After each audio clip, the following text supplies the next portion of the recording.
And so, I've been struggling with coming up with a technique on how to pick up women, and I figured out a solution I think that's going to work for me. Right. I'm going to use science. So my plan is I'm going to eat just like a shitload of food and gain like hundreds of pounds. Because when an object has enough mass, it gets its own gravitational pull, and they won't be able to resist me. Right. Hey everyone, welcome to the ZymCast. I'm so mad that was funny. It wasn't. At episode 28, I believe. I don't really know. It is episode 28. Okay. Good job. After you grilled me the last time. I didn't know it either. That was the fun part.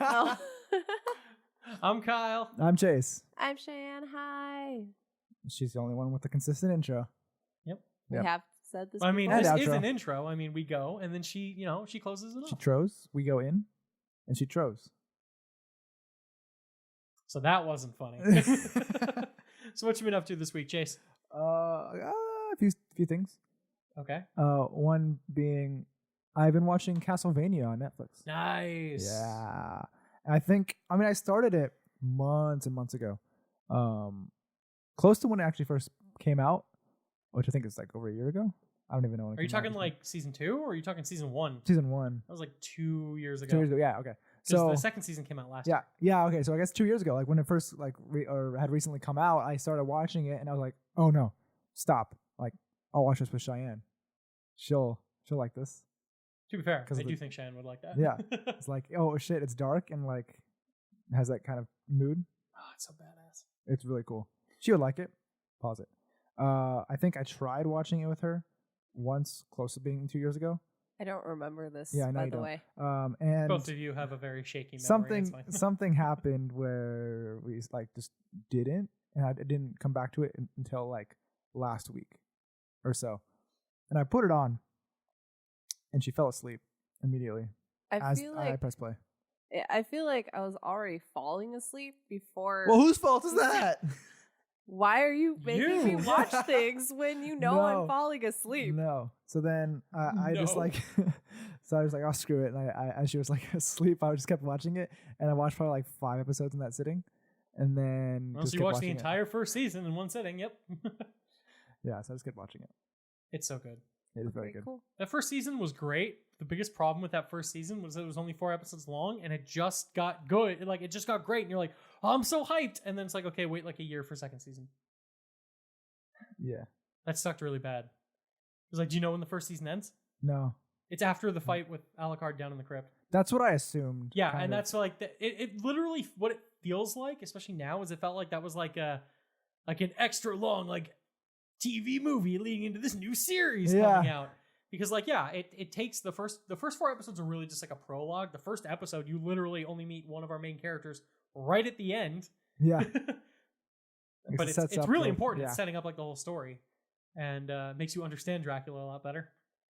But then, it takes like the entire first season is about getting all of our heroes together. And the second season is all about the actual journey and the freaking payoff. Yeah. Oh, it's so good. It was, it's very cool. And badass and gory, very gory. Dude, I was watching it at work on my break one day, and I was like, kind of huddling over. I'm like, yeah. Yeah, but the freaking action and the animation is so good. It really is. And I thought Cheyenne would like it because of its dark nature and how badass it was. But she's like, fuck you, and I'll fall asleep. And I'd like to point out that I start work at 8:30 every morning. And he likes to show things later at night when I should probably be asleep to once again wake up at 8:30 again. You don't wake up at 8:30. Oh, you're right. I wake up at 6. Cool. What else have you been up to, Chase? Well, kind of piggybacking off of that because it is the spook season, or Spooktober. So spooky that we have a little ghost growling lightly in the background. We have been putting out scary stories, right? I mean, sort of. Well, a scary story and a new one is coming out, and I've been writing one for a while. It's taking me a while, but in the mood of like the horror that befalls me this month. Just me, no one else. Okay, yeah. Follow. I was thinking of actually putting together, or at least running a one shot for Halloween for some friends. Oh, Again. Yeah, we did Yeah. that a few years ago, Mhm. like 2 years ago, I think. Yeah, that was us three and other people. other people. Yeah, but yeah, this would be like a new going to maybe some Sure. overlapping. Wait, but- Cheyenne, weren't you the only person who actually made it out of that alive? She didn't make it out No, alive. that's right. You didn't. Mm-mm. I remember who made it out alive. I was very upset. I did most of the work, Yeah, and then I died. yeah. Well- Only one person made it out. I did not It was die. a haunted house. That's one true. shot. You made it out of the house. Just not for very much longer. humanoid. Yep. Yeah. Well, I mean, you were human when you came out, I- and then I turned into some sort of creature. I don't remember what it was. your head started sprouting wings, and Yeah. slowly your head shrank as it decapitated from your body and flew Uh-huh. around as a bat. Yeah. Yeah. I died in Yeah. a heroic sacrifice. It was. You It did. was great. It was the best kind of heroic sacrifice where it's like if I win, I win. If I lose, I win. Yep, it was great. And then I had to get me and the other person out of the house. He wasn't helping. Nope, didn't help at all. Still made it out Yeah. alive. Yeah. This year I was thinking of like going into some sort of like Monster Hunter. Uh-oh. Or like Rathalos. not Monster Hunter World or shit like that, not that genre or game, but yeah, something like hunting a monster, wow. Hunting a yeah, wow. Hunting a Who the monster. fuck is his name? What's it? Van Helsing? Van Helsing type hunter. Okay. Why are you looking at me like this? No reason. No reason at all. Yeah. So I was just putting that together mentally this past week. Should do it in Call of Cthulhu. Yeah, Teach but then I don't everyone want a to whole have to new- teach people a new system. I'm playing it in D&D 5e. Gotcha. Yeah. Call of Cthulhu would be better. It's fine. Yeah, I mean, I was looking at separate systems that would probably be more like horror related. Call of Cthulhu is so much fun to play. Yeah, but One of these days, we'll have to get a group of people together and play it. yeah, but they would have to learn it, and Yeah. yeah. So what about you? I've been up to a few things. So in terms of things I'm watching, I watched the first episode so far. I'm planning on obviously finishing it, but Hulu's adaptation of John Green's seminal novel "Looking for Alaska" came out on Friday. Oh, I've seen the first episode of that. I know who John Green is. It's Do you? Yeah. Oh, okay. It's pretty good. Is it? It's not bad. They've made a little changes, but I don't think it was anything that's going to be too egregious in that. Are Oh, okay. Cool, cool. you good? Yeah, well, because you reminded me, I totally forgot. I actually took up the bulk of my week because you were talking about How do you always adaptations. forget the thing that I takes up the don't bulk know. of your week? It's because it's an ongoing thing, and it's like, I don't know. Because you talking about adaptations, right? Actually, what I had been doing is listening to the Harry Potter series on Audible.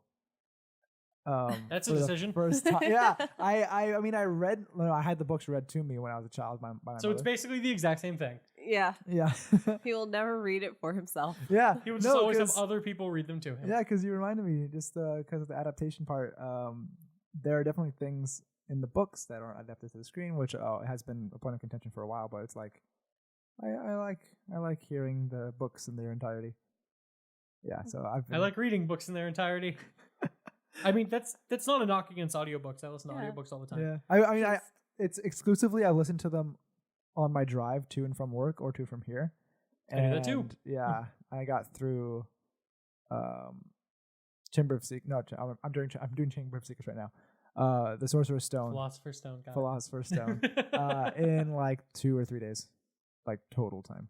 Gotcha. About Well, speaking of Harry Potter and the Philosopher's Stone, one time I found the entire English version, the English print Yes. version, in a secondhand shop, and it was great. Cool. So that's the version I have. the British.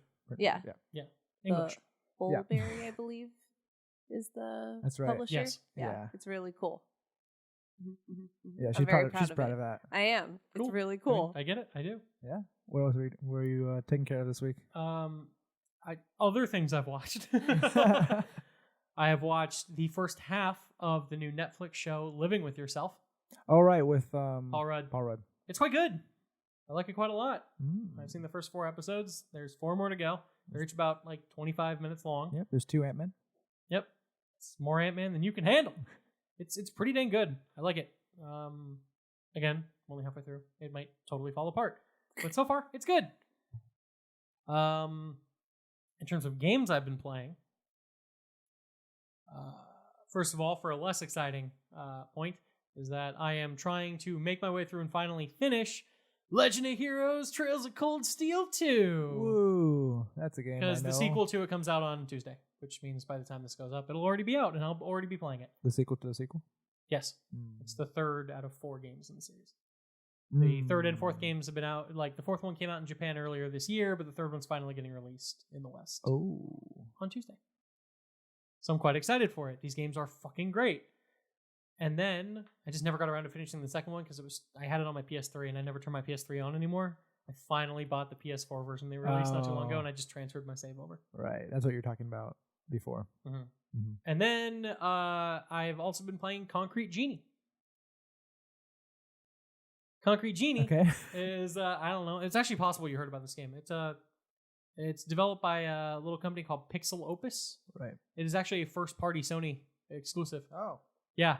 It was the one nobody was paying attention to. Right, Kyle. If you say a game's name, you can probably assume that I don't know it. There's a decent chance you might have. Most of your games I have not. This is not a small game. Okay. It's a first-party Sony game. Right. That you said no one paid attention to. Okay. What is it? It came out at a bad time, but it is it's a really interesting little game where you play as this guy named Ash, and by guy I mean teenager, who's like traveling around this town he used to live in.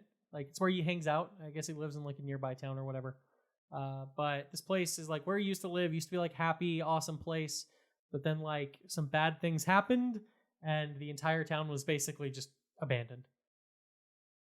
Because like an oil tanker like crashed like right off the shore and like dried up all the water, and then like people lost their jobs. The economy fell apart and stuff, and so everybody like left. But he loves drawing. He's an artist. But he'll like go into the town and just like sketch, draw, hang out there. There are also some bullies that he doesn't like that like just like causing trouble around town. But the bullies like catch up to him one day. They like tear apart his entire sketchbook, like rip all the pages out, toss them into the wind, and like basically send him up on like this like cable car essentially over to like this nearby lighthouse.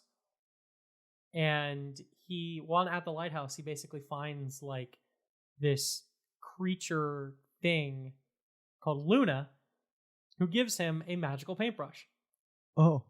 And essentially, he is going around, he's gathering up all of his old sketches and stuff, and he essentially uses his paintbrush to like create like living art all over like the buildings and stuff. It's super cool. But like the whole point is that you're trying to basically return color and like light to this town. That's just like this abandoned shell of a place, while it's also like dodging the bullies and like it's actually really cool. It's like a really interesting and calming game. I just got to a point though earlier today where like it flips, and like there's still all the drawing and stuff, and that was like the majority of the first half of the game. But like you would literally go to areas, find places, you would create these genies, which are like these living basically creatures that you design and create that like run along the walls. Okay. And they have different like elements and stuff that you can use to interact with the environment and like solve puzzles. Like fire genies that can like burn things, and like wind genies that can like blow things. It's pretty interesting. It's a calming sort of game, but then like the second half, like it introduces like a whole bunch of new mechanics. Wow. But in a way that it doesn't feel jarring. Okay. I'm really liking it.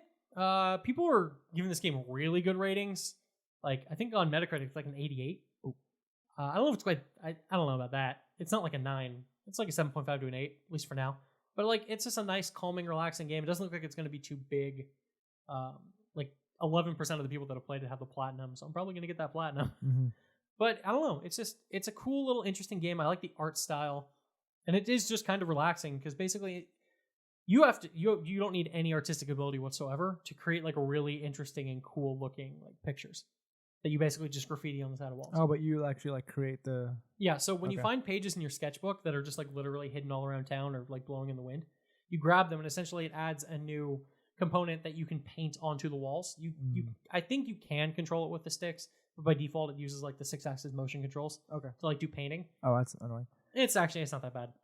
Because just like a quick press of triangle will just like recenter it. Okay. Like I really haven't had any problems with it. But you basically select things from your sketchbook that you find that you can basically just paint on the wall. So it's like, oh, here's like a tree, and you can just like trace the tree. Here's like some lights that like are in a string. You can kind of trace them. It's interesting. It's kind of hard to explain, but when you play it, it makes perfect sense. It's on my PlayStation, so I might just show it to you like really quick after we're done at some point. But no, I'm liking it. It's fun. It's pretty relaxing. Just a good time. Interesting. Cool. So I think I'm most of the way through it, if I had to guess. It's not long, maybe like 5 hours long. But it's good times. It's like $30. So I mean, you know, decide for yourself if that's worth it. That kind of reminds me of the show Chalk Zone. Yeah, kinda. I can definitely see that. Oh, I love that show. That was a show? Yeah. I used to get chalk and wish that was real. No. That's not what I used to. Did you eat chalk? No, I mean, like, that's not one of the shows that I was like, gave any thought Chalk to. Zone. It was cool. I mean, there were definitely other worlds that I was more Invested in, yeah. That's okay. fine. That makes sense. Cheyenne, what have you Avatar. been up to this week? We never ask you this. That's true. That's not true. Okay, we rarely ask her this. You really only ask me when you know something bad happened. Bad. Yeah, like that The one. whole chain of events. Exactly. With like the computer and the everything. Yeah. Anything been up? Or has it just been a week? It's been a week. I've been more tired than usual this last week. Mm-hmm. My allergies have been really bad. And so every night I'm really congested and have a hard time speaking. You're always congested. But you finished the very true. story. I did. It took forever because I kept knocking out as soon as I got home. I was like, am I sick? What's happening? I don't. It was Sick of being awake, maybe. sick. That was a bad Yeah. Yeah. Yeah, not much. Oh, I helped my mom with party planning because she wanted to throw a welcome party. And when Filipinos have parties, they God. go big. Yeah. My mother is not Filipino, but I think she subscribes to that exact same mentality. Yeah, it's not. It was a party. Yeah, there's no such thing as like a casual party. Yeah, there Even is. when she pitches it. No, like for my mom. Oh, okay. It's like even when she pitches it, it's like, oh, it'll just be like a casual get together. She'll spend like 3 days preparing for it, buying like way too much food, getting everything ready, cleaning everything, like everything. Even rooms, places, like people will never go in those rooms. Yeah. Yeah. Mm-hmm. My mom was cleaning all the walls of rooms. I was like, Mom, no one's gonna see this room. Yeah. Like the office. I was, Mom, no We're one's just gonna be shut the here. office door. Like, Yeah. No one's gonna be here. It's just it was a lot, and I'm glad it's over. Mm-hmm. But Chase, what else did you watch this week? I think you're setting me up for something. I don't know. What have I watched? Zombieland 2. Oh, you I saw watched Zombieland Zombieland 2. I I have not forgot seen it about yet. that. Yeah. I loved it. Wow. You loved it, but didn't remember it existed. No, I saw it like 4 or 5 days ago. But yeah, Isn't that worse? But okay, What? whatever. How I was think it? his argument was like 5 whole days is way too much to remember. yeah, that's my argument. It's not a good one. I would like to re-bring up Charlie's Angels. I don't know what you're talking about. Oh, you forgot it. Finally. No, Zombieland 2 was very good. Better or worse than the first Zombieland? I would say Zombieland, the original, you can't go wrong. So but that would be it's better. of at least comparable quality. Yes, up until probably the third act. Oh no! Aw. No, So, yeah, hey, I just think, the only thing I've seen from the movie is the after credit scene, and ooh, that's fun. yeah, it's fun. Wait, is it an after credit scene or a Okay, mid credit mid-credit scene? scene, Okay, good. I'm whatever. like, did I leave before it was an after credit No. scene? There's a mid credit scene, so it doesn't start too late into the credits. Yeah, by the So, time you're yeah. trying to escape the theater, you'll probably hear the beginning of it. At Yeah, least. it's awesome. It is. But I would say it's a really funny, good movie that leans into like it's very self aware. That it's a sequel taking place 10 years later, and it makes a lot of topical jokes sometimes. But with like story wise, like once the third act hits, it's like kind of rushed. And for a movie that's only like an hour and 40 minutes, it's like it had room to breathe. Like could have pushed it a little further, and not made it feel rushed. But I mean, I don't really care because more time with characters you like. Having a Yes. jokes. Oh, okay, like your silence was weird. it was fun. It was a good movie. You should see it. I, Especially if I you like the plan first to. one, then I love the first one. see it. Double tap. Cardio. Seatbelts. That one's funny. Okay. Enjoy the little things. Yes. Oh God. Okay. Yeah. I think there's. I walked in on one scene. I think pretty early on in the movie. There's a character that's super annoying, but Oh, I thought I heard she was great. in purposely annoying. Yes, I heard she was great. Like most people, from my opinion, like Zoe Deutsch's character. I don't know her name. Yeah, I think like the dumb blonde. Yeah. Yeah, from what I've heard, like most people's opinions, she steals the whole movie. Yeah. Yeah. I don't think Chase liked her as much as most people did.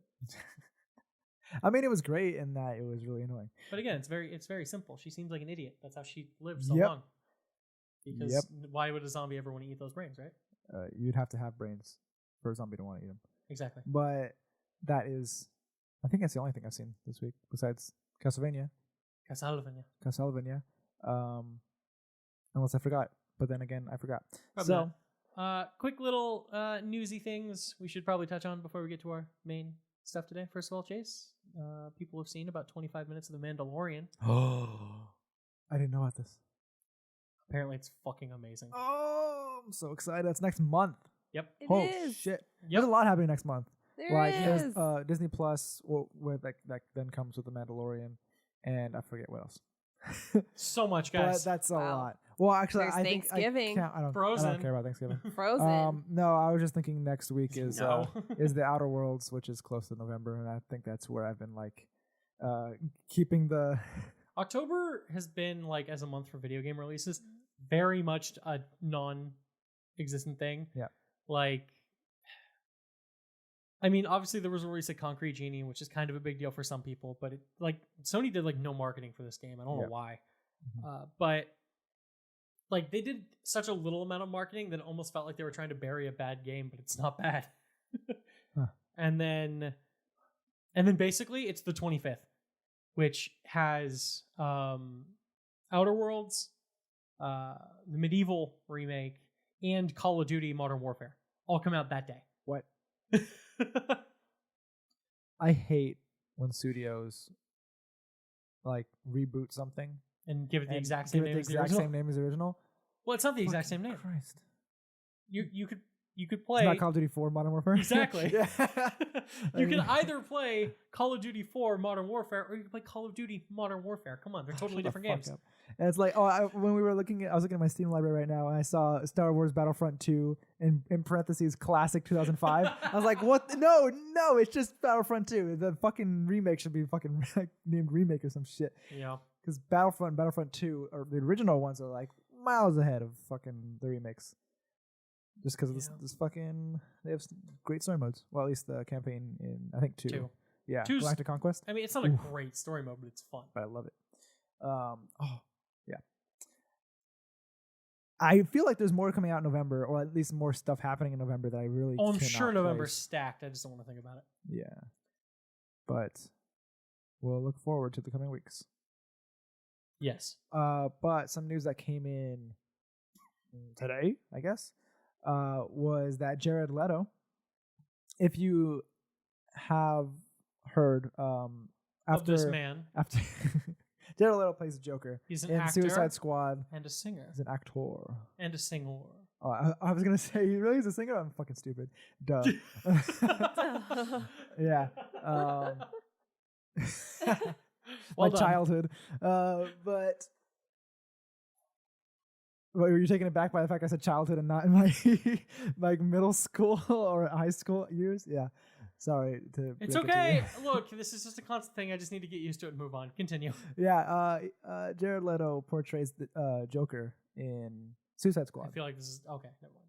Well, I mean, what? I'm just saying this should just still be past tense. Yeah. Yeah. In Suicide Squad. And does he appear like?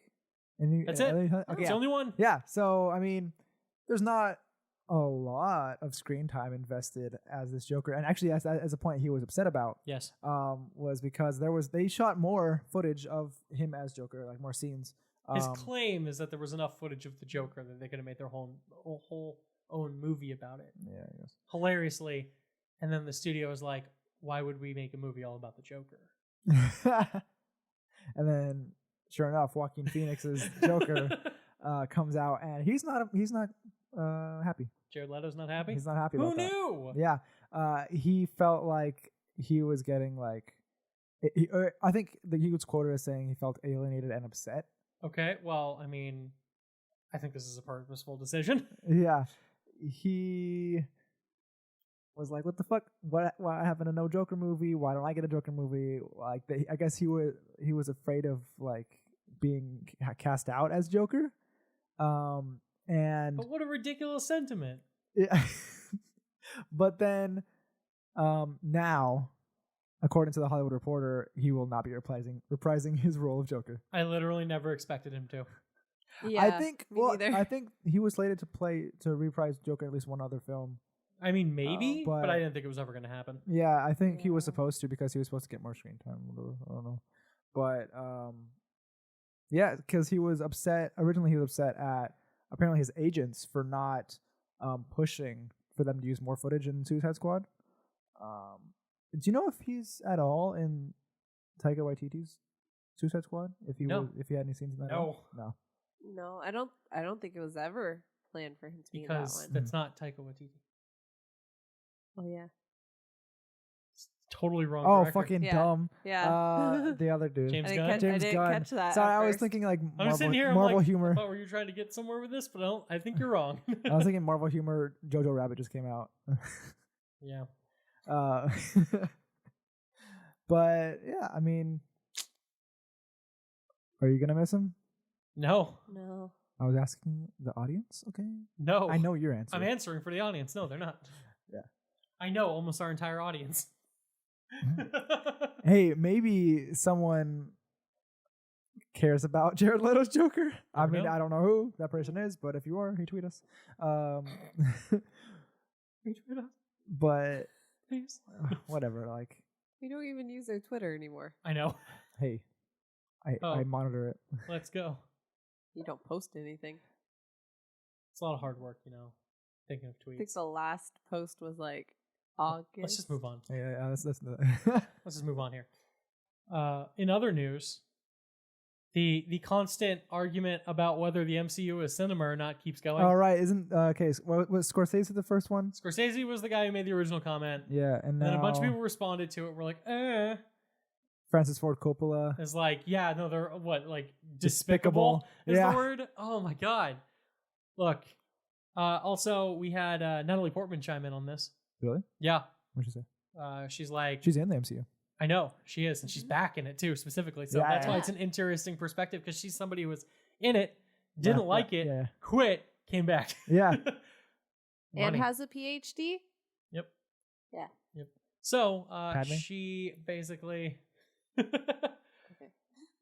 I believe her opinion is basically like, look, there's more than one way to make art.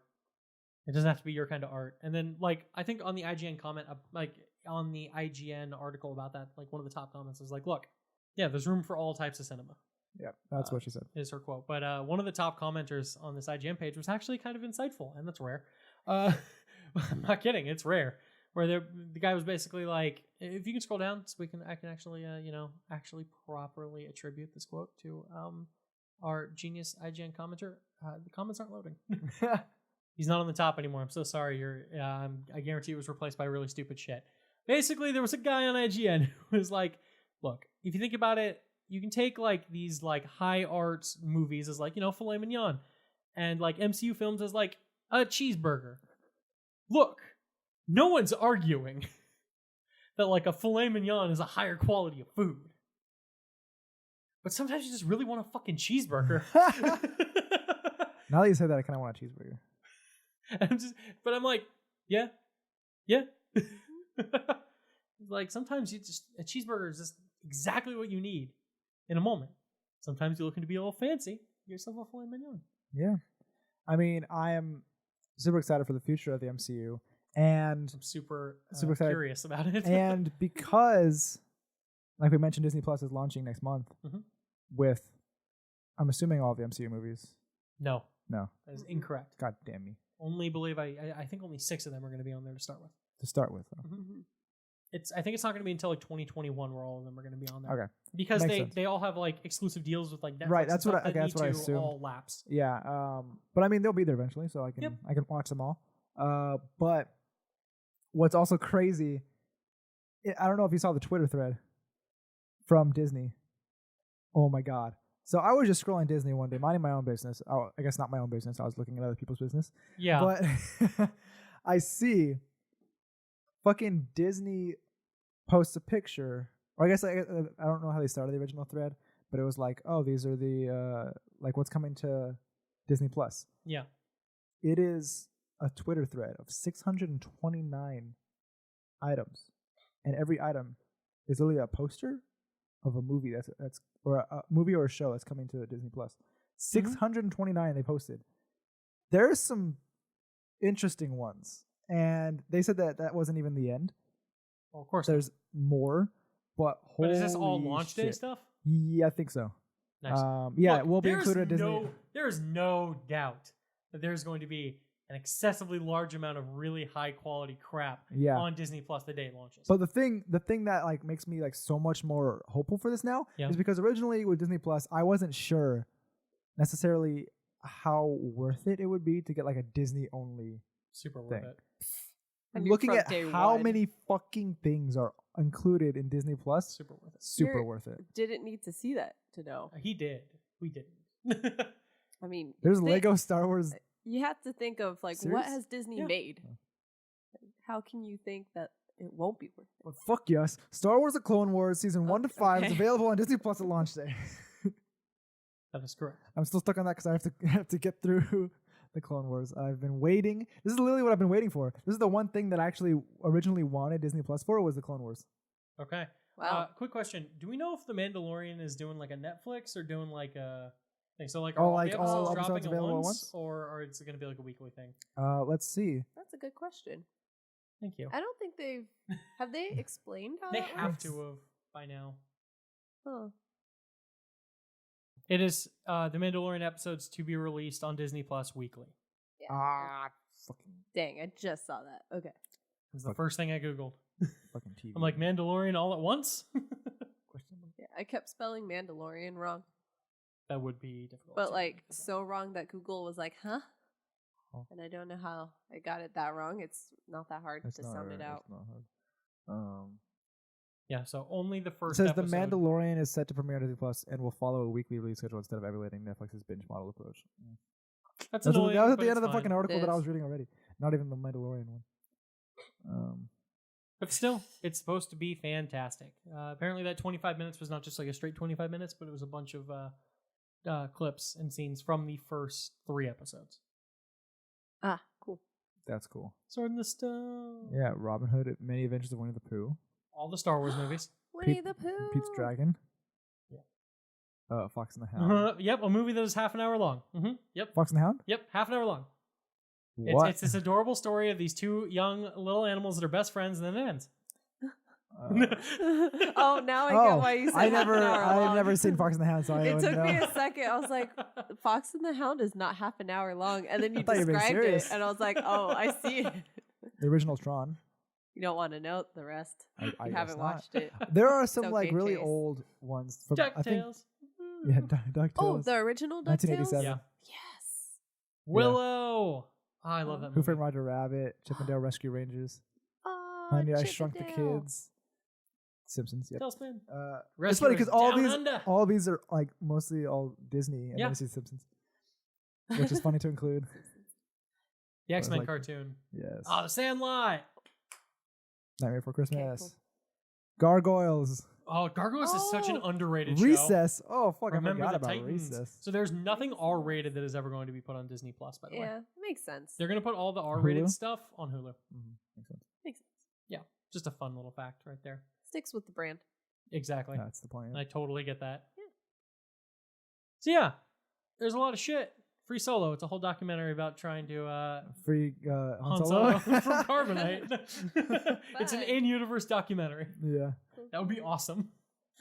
Oh, did you see their one of Disney's launch? I don't know. High School Musical, the musical, the series? No. So apparently they are gonna choose a certain amount of people to watch 30 movies in 30 days, and they will pay those people $1,000 to do so. That sounds great. Yep. I want that job. That.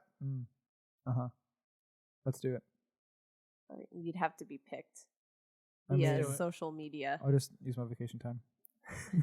You don't You even can need. definitely watch a movie Yeah. even around your work This schedule. is like the most reasonable thing to try to do.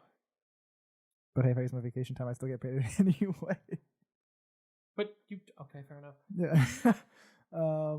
But geez, there's There's a lot of shit. so much shit, and they do it chronologically, starting with, you guessed it, Snow White and the Seven Dwarfs, 1937. Yeah, it's basically all of the Disney animated classics are on here. I don't have to pull out my VHS tapes. But Hey, there's you have also a plenty of lot places of to play it at. there's also a lot of Disney live action classics. Yeah, of course. There's gonna Oh. be a lot of freaking movies. It's gonna be great. Oh, what's that one movie called? Sound of Music. Pete's Dragon. Pete's Dragon, the original one, gonna be on there. Not Yeah. good. Right, I So, mentioned that's that's my childhood. Old Yeller. Fair enough. Oh, I don't like that one. It's a very short movie, right? It doesn't exist. Escape to Witch Mountain. Hey, you can. I don't think it's a The real movie. original one? Yeah, Yes. the original one, 1975. Is the Freaky remake Friday. there too? I'm sure the remake is probably Which Freaky Friday? the The original. original one. Oh. Probably also the remake. Not it's just the in order. Lindsay Lohan one? Probably just in order. Oh, okay. It's in Chronologically. chronological order. So we haven't gotten there yet. Got it. One of three matches: Freaky Friday, Oh yeah, they're also doing a TV show for 2003, Freaky Friday. and Yeah. 2018. I heard about the show. There's 3 Freaky Fridays. Freaky Fridays. That's why I was wondering. Interesting. Wait, what's the third one? I don't know. I don't know. I just heard about it and I ignored it because I was like, Lindsay Lohan's version, the only one that exists to me. And Jamie Lee Curtis Oh. Oh, that's Okay. right. It's That's right. is a Disney Channel original movie or something. One of the classic DComs. It might be. Well, the 2018 one. It's It's Disney. I don't yeah, remember. but I think I've seen like I don't know. That does not look good. No. So, Yeah. but yeah, Disney Plus. It's coming. It'll be great. I want it. I want it But now. we have a topic today, Chase, Oh yeah. that we should probably get to. Yeah. I don't know if it'll take a long time. It might. It might not. Hey, Chase. So who wants to go first? So we decided that our fun topic for Well, today. we read an article. That is true. Yeah. To be fair, these are put out all the goddamn time. Yeah. IGN released an article, top 100 video games of all time, that we came across. Looking through that list, Kyle had very strong opinions. Their list is wrong. Their top 10 in particular. There are some great, amazing games on Okay, this list, so- and I believe almost all of the games in my top 10 are on their list somewhere. But, Why don't you read this top 10? okay. Starting from number 10. Why don't you read it? You're the one staring at it. So number 10, according to IGN, Super Mario 64. Great No. game. Okay. It's not one of the 10 best games ever made. It's still a great game. It is. Number 9, Red Dead Redemption 2010 original. Also a great game. Mhm. Not one of the 10 best games ever made. Number 8, Half-Life 2 2004. That's a great game too. It is, but honestly, it's super dated now. It Like- really is, yeah. Yeah. So not one of the top 10 most best games ever made. Probably one of the most important. Not one of the best. Yep. Number 7, released in 1984, Tetris. This is one of the few on the list. It's not in my top 10, but I will not fight against it because Tetris is a fantastic game, even to this day. And yeah, I mean, like, it's super simplistic. Yeah, but it's also Spans impossibly generations. depth. Like it's impossibly deep. Yeah. So it doesn't matter if it's simple. The Make it a simpler battle something, royale. the simple. I know. The simpler something is, with really deep mechanics, the better. Mhm, mhm. Anybody can understand Tetris, but literally people can dedicate their lives to being great at Tetris. Yeah. Oof. Number Oofers indeed. 6, Super Mario Bros. 3. Now, to be fair, that is a very good game. You It's not think one of the 10. You think it's better than 64? Yes. Hmm. Again, here's the thing. There's a difference between most important games of all time and best games of all time. And I know their list is technically the top 100 video games of all time, But what the fuck does that even mean? It's like a weird amalgamation of the two that kind of ends with no one happy. Right. But yeah, I mean, that was the last of the Mario games on the NES. And it is the best of the three, undoubtedly. But, I don't know. I don't think it's one of the 10 best games ever made. And as we'll see on this list, it's also not even the best 2D Mario side-scrolling game. Yeah, apparently. So, so number 5, Legend of Zelda: Breath of the Wild. Okay, so this is easily the newest game on this list. And look, I have a hot take opinion on this game that a lot of people disagree with. Look, it's a great game. And I mean great under the IGN definition of 8 out of 10. Like, I think it's good. I think it has a lot of problems. I really love my time with it. I did beat it. Mm-hmm. Like, I played that game a lot. But it's not one of the 10 best games ever made. It's probably top 5 Zelda games. Okay. So, like, opinions. Well, following that, number 4, 1994 Super Metroid. Incredibly important game for the Metroidvania genre, obviously. Nowhere near even the best game in that genre. All right. Number 3, Portal 2. Great game. Undoubtedly. Hilarious. A lot of fun. Good puzzle game. I never played Portal 2. I played Portal 1. It's like, imagine Portal, Yep. Great, succinct, like fun little game that challenges your brain. It's like that, but too many mechanics and too long. So you say Portal's better? Yes. The original Portal is a better game than Portal 2, in my opinion. Portal 2 is a great game. It has 2 full campaigns in it. So there's the single player campaign and a full co-op campaign that's entirely unique to having 2 people. It's really good. But it's way too long. It drags in the middle. And like there are mechanics in it that are annoying. I own this game. You should play it. It is really good. All right. On to number 2.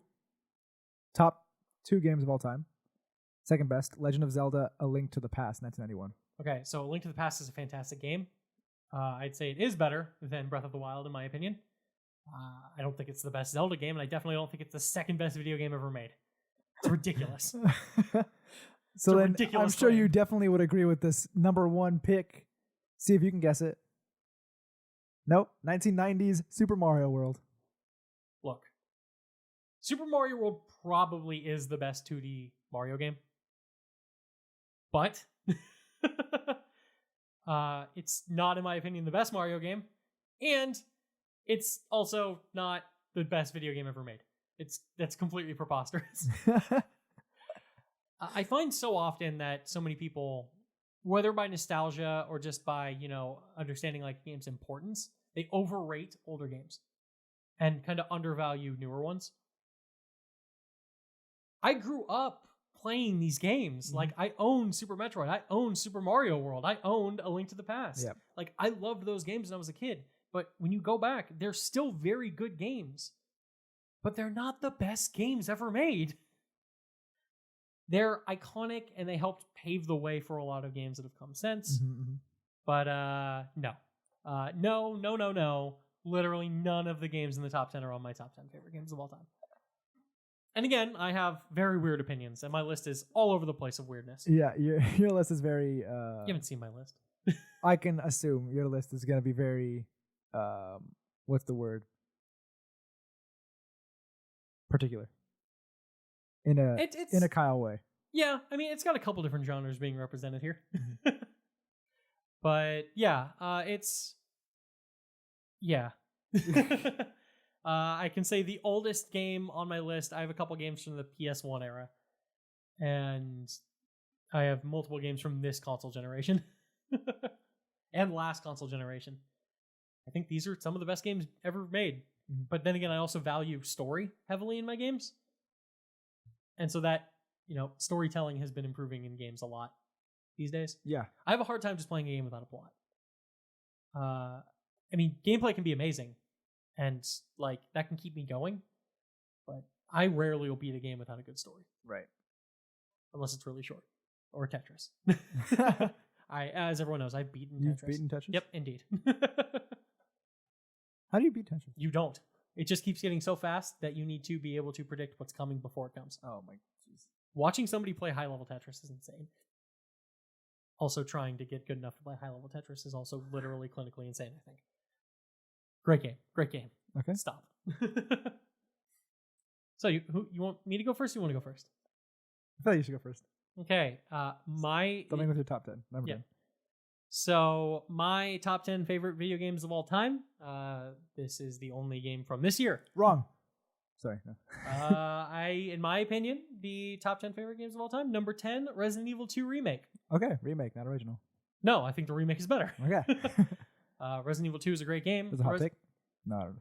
I don't know. I think most people would agree with me. I mean, I loved Resident Evil 2 Remake. I've talked about it multiple times on the podcast. I made fun of you as you tried to play it a little bit and realized I was too mean. Yeah. But I fucking love this game. I have beaten it many, many times. I have S ranked it. I have S plus ranked it. I've beaten it on the hardest difficulties. I dove into this game in a way that I dive into very few games. Okay. This was not an easy platinum. I earned it, damn it. And then I kept playing, which I never do.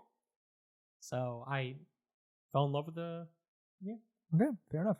That makes sense for you. Yep. What's your 10? My number 10?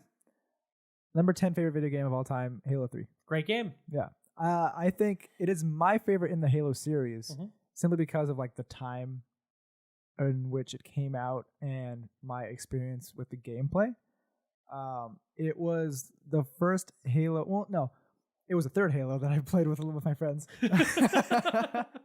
But it was the first one where like I truly experienced like a next level of fun. I don't really know what it was about it, but with the first two Halos, I played like local split screen, like Slayer, Oddball. That's a game mode, right? Yes. And like, I couldn't know you actually played Oddball though. Yeah. I didn't. Yeah. And I mean, there was something fun about that. I played with my dad too, if I remember correctly. But I also played Halo with my dad. Yeah, it was fun. But then when Halo 3 came out, I think I was more mature because I was like a pretty young child with Halo with Combat Evolved and Halo 2. But Halo 3, like, it was more of like my school friends that I played with, and less because like with Halo and Halo 2 it was my neighbors, which was like, okay, whatever. It was fun. But then Halo 3, it was a game that like connected my friend group, or at least me with my friends, and just like the Forge aspect of like building our own maps together and then playing them. And I never did that. Really? Well, oh my god! Like, we used to play so much. Was it Forge or Foundry? Because I know one of those is a map name and one of those is the game mode. But I think I don't remember. Forge. I'm pretty sure it's Forge. That makes more sense. I think the Foundry. I think is Foundry. level. Level. Might be all wrong though. Yeah, that was a really like cool mechanic to be able to like make a map and then like download maps from the internet and be able to play them, and game modes too. It was fucking awesome. Swords and shotties. Oh yeah, but that zombie tag. It was a blast. That was a good time in gaming, no doubt. Yeah, I had a lot of fun with Halo 3. I think that's my only 360 era. No, it's not. I definitely have multiple games from that genre. Yeah. Yeah. What's your number 9? My number 9 is Persona 5. Okay. Yeah. It's a great game. It is a very good game. And the farther you get into it, the more crazy it gets. I've been recently rewatching. There's been like this series of videos that some guy's been putting out. I don't remember his name, but it's a YouTube channel that's basically been posting like old reactions to people, like to streamers playing through Persona 5 at like really big and key moments. You know, a thing we all like to do is watch other people's reactions to moments we enjoyed and things. But it's just been, I've just been rewatching scenes of people's reactions to it, just reminding myself, like, God, this game is so fucking good. Yeah, I have yet to get through most of it. I had no idea going into it how long the fucking game was. Yeah, it's over 100 hours long. I've already put in a lot of hours in that game, and I'm not even like halfway done. Yeah, no, like literally beating that game takes about 100 hours. Jesus fuck. Just to get through the story. It's insane. Amazing. And that soundtrack and that art style and everything about that game is really good. Yeah. And it did not make my top 10, but it's great. I think that's just for lack of playing. I mean, I wish I could share with you everyone's favorite joke about that game, but it's literally a spoiler at the very end of the game. Okay. I'll get there in like probably never. 80 hours. Never. You'll never get there. But it is still hilarious because it's 100% true and also completely ridiculous. Okay. My number 9 is a game that... Okay, so Rockstar is very well known for their Grand Theft Auto series. Yep. And I played San Andreas when I was very young, too young, I would say. Actually, I think I played 3. That was me with 3. Yeah, I might have played 3 originally. But my dad had San Andreas, and that game was fucking awesome. Really quick before you get to your actual game. I'm sorry. Yes, that is not my actual game. I know. That's why I said before you get to your actual game. I will say that I remember I was trying to convince my mom to let me buy Grand Theft Auto 3 when I was at Toys R Us. God, why were they selling it there? Yeah.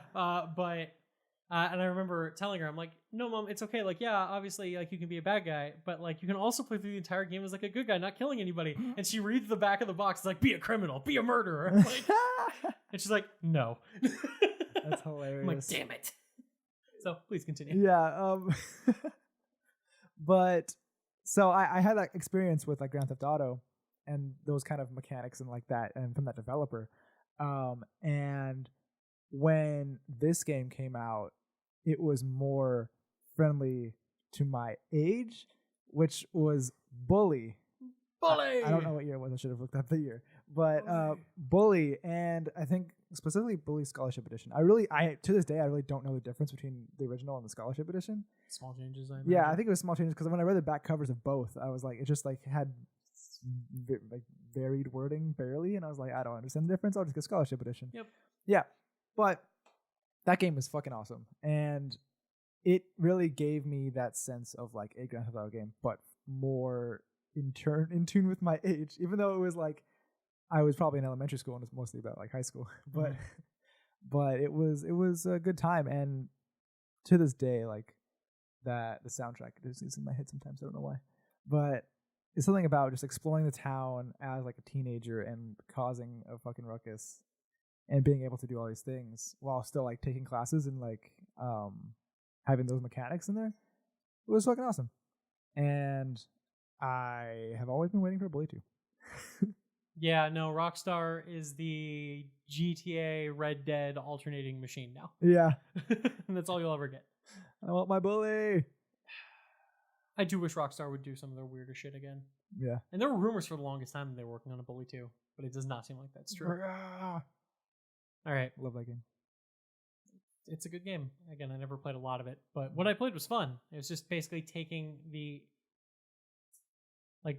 idea behind Grand Theft Auto and just bringing it down to like a high school era, like with like appropriate stakes. Yeah, because whereas like Grand Theft Auto was rated M, this would be rated T. Yeah, and like instead of like doing like murder and heists and stuff, you're just like kicking people and pulling crazy pranks. Yeah. Oh, I have that game on PC. I might play it again. No, I have Shine play it. Cause, you won't though. I always say things. We all do.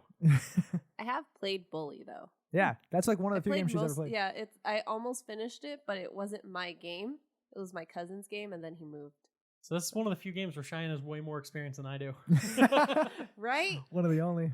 Yeah. Yeah, I love that game. Yeah. It was a good game. But yeah, I borrowed it from like my friend. I only was able to play it for like 2 or 3 hours. Mm-hmm. Oh no, my list went away. Luckily, I know what my number 7 is. No, number 8. What the fuck ever. Number 8. When talking about the IGN list, we definitely talked about some Legend of Zelda. Yep. My favorite Legend of Zelda game is what I'm going to slot in at number 8, not number 7, which is The Legend of Zelda Majora's Mask. Okay. Now, Majora's Mask, I love that game. And that between like, it's not my top, but I think just, I don't really, because the tone is super cool and it's super like out there. But there's something about the game that I think is number 1 Zelda game, which will come up later, that I think it just does it more for me. But why would you say that that's your top? All right. So first of all, I'm not going to be one of those people who's like revising history and stuff. I will admit that when I originally had played Majora's Mask and compared to Ocarina of Time, like when I was younger, I was like, oh, Ocarina is better. This is kind of whatever. Like this is a good game. Blah blah blah. Yeah. But like over time. I very much kind of like warmed up more to Majora and its tone and its like gameplay conceits. And then when the remakes came out on the 3DS, I played through both of them. And they're both still great games. There's 2 remakes? As in Ocarina of Time. That's right. I was confused for a second. Sorry, you probably weren't the only one then. But I played the remakes of both of those games, Mm-hmm. and undoubtedly, Ocarina of Time is still a great game, but Majora's Mask is better. Yeah. It takes a lot of the. I mean, it runs on the same system. I think it came out like less than 2 years after. Yeah, very, very on like the heels. they turned that thing out, but they clearly did not do a rush job because while the game does seem to be smaller in scope, I mean, I think what Ocarina of Time has 10 dungeons, 11 dungeons. Majora's Mask has 4. Yeah, far less, far fewer. I think there's 4 main dungeons in the game plus like the ending area. But what's so cool about that game is, I mean, first of all, you're caught in like a time loop. Mm-hmm. Since the moon is falling and it destroys the planet every 3 days. Dawn of the first day. And so like you get to know all of the characters that live here, and you get to know like their schedules, and there are certain side quests and shit where you need to know their schedules. Yeah. But it feels more intimate. It feels like less of a sweeping adventure. No, yeah, definitely. And more like of a desperate like last stand to try and like save the planet, Yeah. and failing over and over and over and over. It's like as it would go along and the moon gets closer and closer and everybody starts realizing. I still remember like when I was younger, and we're playing through and like you're on the freaking 3rd day and the moon is about to like crash into everybody. Everybody's panicking and like dealing, and like it's dark. Yeah, it is. And super dark. I mean, people have made multiple observations that the game is seemingly literally an examination of grief.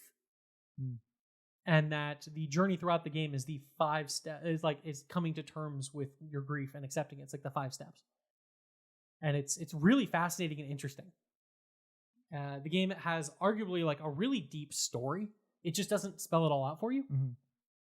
And just the gameplay is great, being able to transform into like all the forms with the masks, collecting all the masks. Like that game just goes down a rabbit hole.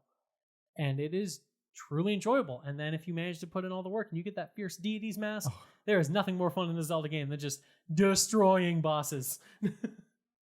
And you've earned it. Do you need it? No, clearly not. But you've earned it, damn it. Yeah. There's just something special about that game. There definitely is. And I've always loved it. But I love it more now than ever. It definitely stands out. Yes, no doubt. Yeah. All right, Chase, what's your number 8? Number 8.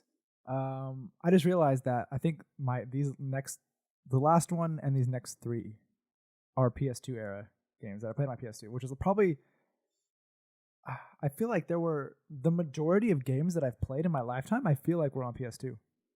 That was the time when you were really gaming. Yeah, like back to back, like churning out a lot of games. And this I don't one, have a single PS2 era game on my list. I love those games. It's one of my favorite consoles of all time, but somehow none of them made it on my list. Yeah. Well, Sly Cooper and the Thievius Raccoonus. I've never played a Sly Cooper game. Oh my god, I love this trilogy, and don't include the 4th one. The 4th one is not bad. I don't know because I haven't played it, but it doesn't. It's like even just visually, it is too much of a departure for me to get comfortable with it. Because I played Sly Cooper, Thievius Raccoonus, Sly 2, and Sly 3.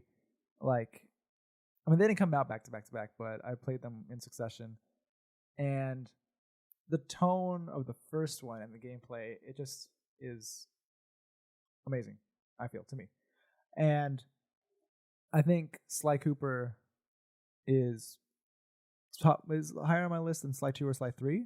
I mean, there are definitely different mechanics and different things that come along with Sly 2 and Sly 3, but just like the original does something for me. That has something that isn't necessarily 100% translated into the 2nd and 3rd games. That, I mean, it's just, I don't really know what it is. And it definitely one of my top trilogies from that era. There were many trilogies in that era. Yeah. One of them is higher on my list, but this is definitely one of those. I think I know what it is. Yeah. Okay. So number 7. PS4's God of War. Okay. I've heard so many good things about this game, and there are a lot of games that I need to buy for PS4 that I really want to. This is one of them. God of War is something special. Right. It is truly a journey that you feel like, look, I mean, the God of War series was big, PS2, PS3. Mm-hmm. died out in the PS3 era after God of War 3. But undoubtedly, like, while those games were fun, I had the same problems that a lot of people did with them. Kratos was not an interesting character. He's not as, like, brain dead and, like, one-dimensional as a lot of people, like, would say he is. But, I mean, he just was mad and he wanted to kill all the gods. Yeah. Like, and that was just all the games. And while the gameplay for those games was great and so much fun, like, the stories just got lame. Yeah. Like, I remember, like, God of War 1, oh, what a cool, interesting game. God of War 2, wow, they just upped everything in God of War 1. And, like, God of War 3, by the time I got there, like, I'm playing the game and it's fun. But there is a stretch towards the end of that game where I'm just like, I just wish it was done. Yeah. Like, I've been along this journey. I want to finish it. But why is this game so long? And I feel like it just wasn't justifying, like, what it was doing. And the story did not have me hooked at all. Yeah. And it tried to introduce, like, an interesting, like, twist in the story that I thought was going to go somewhere. And it just did. I mean, I get why they went the way they did towards the end of that game. But it's just, I was like, this doesn't feel satisfying at all. Felt like there was a way to kind of, like, add more depth to Kratos that would make things more complicated in the end. And it seemed like they were doing that until the last second. And they're like, nah, just kidding, kill a god. I'm like, oh, okay then, never mind. And so when they announced the new God of War game, there had been enough time. I never played God of War Ascension? I think that's right. Yeah, the one that had like a multiplayer mode or something for some fucking reason. But, and I never really played the ones on the PSP, even though I know those were like pretty well liked. So really, the last God of War game I played was 3. It's the last really important one in the story from what I could gather. And so when they announced the new one, I was ready for it. And then when they showed the gameplay off, I'm like, interesting. Yeah. So, I mean, the original God of War, you were zoomed back, had your Blades of Chaos, swinging them around, hitting a lot of enemies, chaining things, doing crazy shit. This game was like, you got an axe. You got a Mjolnir axe. Chuck it, beat up some bad dudes, get your axe back, do some combos. You got your son who's got a bow and arrow and he shoots shit. And it's like, this feels totally fucking different. Yeah. In every way, and I'm way down for it. So, like so many Sony first-party games that were developed in this generation, I felt like somebody played The Last of Us and was like, we should try and do something more like this. And so it's very much a personal story between, like, you know, a couple of characters going on a journey. It's all about their relationship as it, like, develops throughout the course of the game. The gameplay for God of War is fantastic. So many people have talked about it. It almost feels like the Spider-Man adage of, like, you feel like Spider-Man. But it's like, when you throw that axe and call it back to you and it just lands in your hand, that is just such a satisfying feeling. It never gets old. For the entire, like, 30 hours I went through that game. Like, it never got old. It was always exciting. You just take the axe, throw it, pin a dude to a wall, punch the shit out of some other guys, have Atreus, like, leap off your back, shoot some arrows, stun some dudes, get your axe back, decapitate a dude. Oh, like, this is fucking awesome. And it's never not awesome. That's great. A lot of the skill tree developments and stuff, they always felt interesting. And, like, the different ways you could improve yourself just always added more options instead of just being like, and 5% more damage. That's what the stupid gear system was for. Which, you know, was whatever. Wasn't super exciting. Kind of got annoying, but, like, in general was not offensive. But really, like I said before, like, the standout for this game is the story. The relationship between Kratos and Atreus is fantastic. The journey these two characters go on and their ebb and flow and their relationship between each other and how it's constantly evolving throughout the game is so fucking good. And you are so invested in their story that when it comes to an end, it's just so satisfying. And I just want more now. Like, it's such a satisfying ending, and it has this great, like, reveal at the end. You're just like, oh, fuck. I'm so down. Why is the sequel not out already? Right. And you know they're working on it. And it's so great. And like, it's even just the little things about the game. This is not a little thing. They spent a long time working on it. But the fact the entire game is told through one continuous camera shot is amazing. The camera never cuts. Ooh. It is always moving when you're transitioning from gameplay to cutscenes to everything. It never cuts away. Ooh. It's like a 30-hour long one take. That's cool. It is super cool.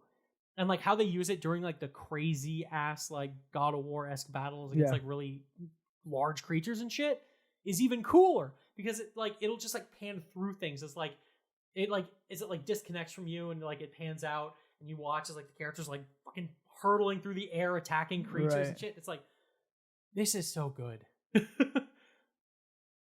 It's a great game with amazing gameplay that holds true to its legacy but isn't beholden to it. Mm-hmm. If you never played the original God of War games, you're fine. You can still follow what's going on here, no problem. But there are little things in the game that very much feel such like great payoffs. Awesome. And the game has a lot of twists and turns. And it's long. And there's a lot to do. There's side quests. There's cool shit. But you don't have to do any of that if you just want to play through the game. Right. So yeah, God of War. That's my number 7. Right? 7? Yeah, We're number on 7. You're right. Correct. Cool. So, following that. Great game. Number 7 for me is another PS2 trilogy. This also being the first game in the franchise. Jak and Daxter, The Precursor Legacy. Is a precursor to the better games that are Jak 2 and 3. Some people would argue that 2 and 3 are better, and I could see where they would be coming from. They're completely fucking. Different games. Like, it's something similar from this game compared to the Sly series, in that the first one definitely has a tone and something that is not really present in 2 and 3. Specifically for this game, Jak and Daxter, The Precursor Legacy is a lot more jovial and upbeat and and way like totally a tonal shift. It's way more fun from the dark and dystopian fucking fascist-esque future of 2 and 3. Yeah, it's abundantly clear, and they've confirmed it, that the people at Naughty Dog played Grand Theft Auto, and we're like, we kind of want to do something more like this with Jak and Daxter. And they went with Jak and Daxter. They're freaking 3D platformy cartoon like mascot game. Yeah, and see the thing I love. Okay, to be fair, the thing I love about Jak 2 in the gameplay is just ripping people out of their cars and fucking stealing them. But in Jak and Daxter, like it is that like fun, innocent, like silent protagonist that has your fucking like sidekick that won't shut up. It's just one of those. Yeah, and it's super fun. And there are definitely like people that prefer Ratchet and Clank over Jak and Daxter. And people will say, do you? Yeah. Mm-hmm. I mean, I played Ratchet and Clank. I don't. Interesting. Yeah. But I would say this PlayStation duo. There were many PlayStation duos. Yeah, it is one of the top for me. Yeah. And something about I like the level design as well in this game is super fun. In that like each eco, you're going like throughout the map to explore like the source of each eco. Yeah, Eco is a great game on the PS2. There's fucking green eco, whoa, blue eco, red different. eco, and then there's dark eco, which plays more plays more a part in 2 and 3, which is where it fucking pivots into 2 and 3. But yeah, it's just like the fun nature of that game, and I have such fond memories of it, and just playing it is super fun. And then 2 and 3 are very fun to play too, especially 3. I think I prefer 3 to 2, but. Yeah. I get you. Number 6. A game I'm confident is on your list, but is probably higher. The Witcher 3. Okay. Yes. I don't know what there is to say about The Witcher 3 that people haven't said before. Pretty dang good gameplay and an amazing open world with a fucking amazing story. And some of the best side quests ever made in video gaming. And one of the best card games ever made in video gaming. Definitely. Yeah, I mean, Witcher 3 is fucking amazing. Yeah, like it is the pinnacle of open world RPGs in my opinion. And like everything you love about those sorts of games, this nails. I don't know what else to say. Yeah. Because I just feel like I'd just be beating an old hat that like either you haven't played The Witcher 3 and you're just not going to, or you have played The Witcher 3 and you know why it's amazing. Like I think it took me like 160 hours to beat that game. Yeah, well I mean, hey, for the people that haven't, it's now on Switch. which That's I would not true. recommend playing on Switch. I mean, you can, but I mean, the fact that they got that thing on Switch without any actual like reduction in content is impressive. Yeah, I am skeptical. It's out. People have I mean, confirmed, I like, know. the whole game is there. I guarantee they've made concessions in places. Exactly. I'm skeptical of the concessions that they made. Yeah. Whether it be No graphic Gwent. No. quality or I don't fucking know, but like I guarantee its graphical like fidelity yeah. is way down. Yeah. But I'm fine with that. But I mean, if you're gonna play it on the go, that's It's a awesome. good game. Well, I mean, to be fair, also I don't think I'd ever play that game on the go because I would need to sit down and fucking invest myself. I would not imagine playing that game in like small sections of on the go content. But for some people, it might be perfect. You go to a question mark. Like, okay, wow, this led me down a crazy story. Well, that was a whole nice little contained event. Yeah. I am at work. Click. I'm assuming, hopefully, you were not doing that while driving. On the bus is over, yeah. Yeah. Okay. Yeah, so what's your next game? This is number 6, right? Correct. All right. What was the last one you talked about? True. Number 6. Number 6. Number 3, Burger King foot lettuce. No. What the fuck? Okay, never mind. Yeah, no. This is actually another trilogy. I mean, is it the first game in a trilogy? No, it's the second game. I mean, technically numbered wise, it's a trilogy, but there are definitely way more games than 3. Oh, I know what we're talking about. Yes, this is Kingdom Hearts 2. The best Kingdom Hearts game. Yeah, you think so? Gameplay wise. Yeah. And I've told this story on the podcast before, I think like 2 or 3 times, where Kingdom Hearts 2 was actually the first real game that I played, real Kingdom Hearts game that I played, because you can count that I played Kingdom Hearts, I played the intro of Kingdom Hearts, maybe like 10 minutes, 15 minutes of it, and I was hooked. So then I went to GameStop with my mom, because it was at a friend's house that I was playing it, she had it, and it's probably when I was like fucking a child. Like, oh my god. no, don't spin this back around on me grammatically. Oh my god. I'm gonna call the FBI. He Googles this. Fucking a child, is it illegal? No.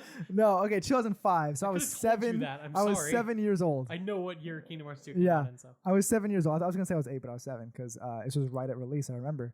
I went with my mom to GameStop, and 7-year-old me is like, I want Kingdom Hearts because my friend has it. And it was cool. It was fucking awesome. No, I didn't say that. But knowing me, maybe. So then the guy was like, are you sure you want this one? And we're like, yeah. That guy did not do his job. Yeah, didn't understand that it was 2 and not the first There's one. a 2 on the box. Yeah, it was a totally different box art. I mean, to be fair, like, it's incorporated into the box art. But there's a 2 on the box. Yeah, like the art incorporates the 2 in. It's. If you're a 7-year-old, you can miss it. Fair enough. And so I got it. I brought it home. On the side of the box, though. Yeah, shut up. I got it, brought it home, and I was like, "This is slightly different." Slightly? Yeah, I was like, "Who's this Roxas kid?" And this isn't how the game started. But after playing that through, oh my god, it was one of my favorite games of all time. And to be fair, I never played 3 or haven't played 3 yet. It's worth playing. Yeah, but compared to 1, because then I went back and replayed 1, and I was like, okay, 2 is better.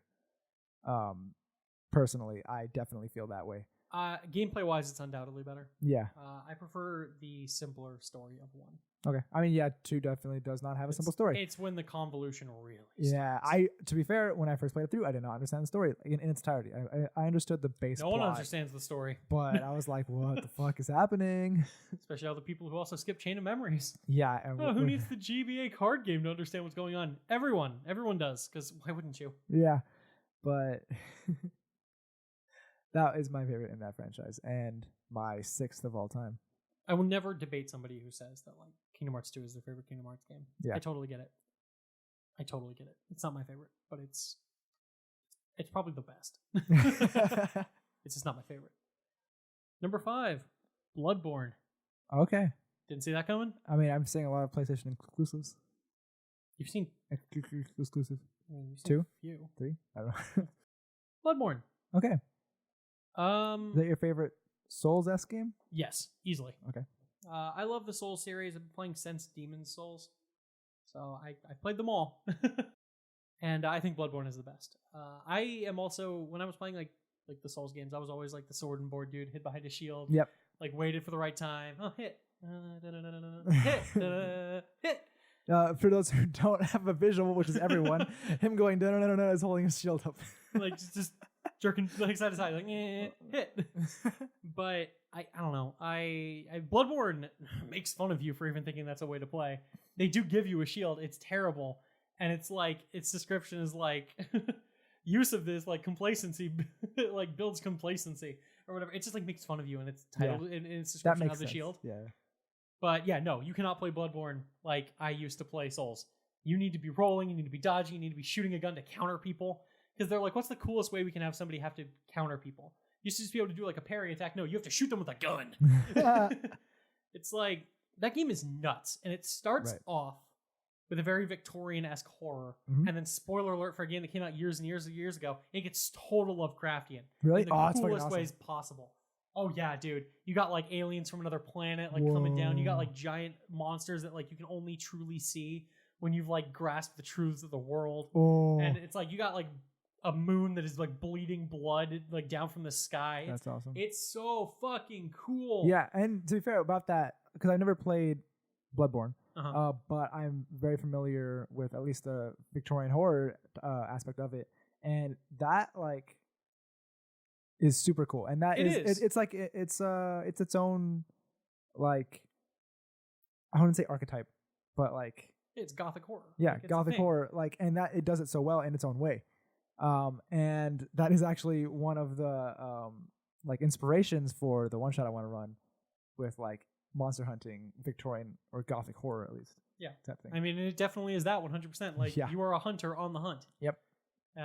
Like the whole thing is like you go to this town Yarnum, and there's all like these beasts that people are transformed into, and so like there's a hunt going on where like all the surviving townsfolk who haven't transformed like get their pitchforks and torches out, and they just try and hunt down all the monsters that are infesting their town. And it just gets totally fucking out of control. And so you just have these people that are like losing their minds, transforming into like these werewolf-like creatures and all this other crazy ass shit. And it's just fucking nuts. And then the veil gets pulled back, and like you see all the stuff that you missed before, stuff that you couldn't grasp because your insight wasn't high enough.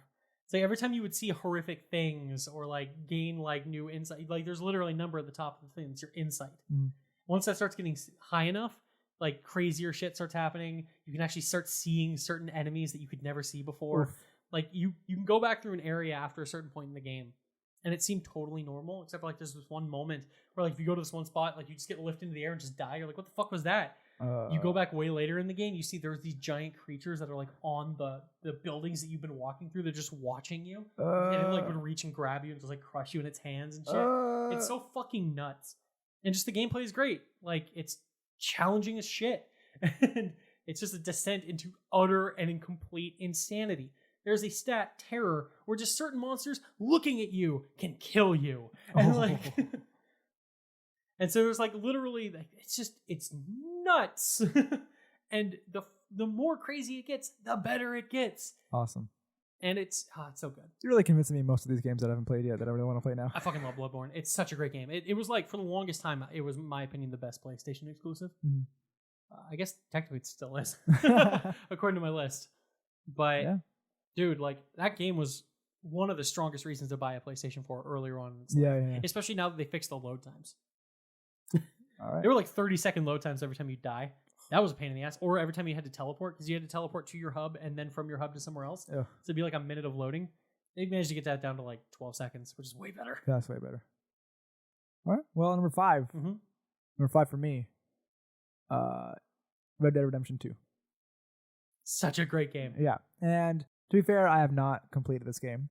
No. But and you actually don't know part of the reason why it's so great. Yeah. And I understand that.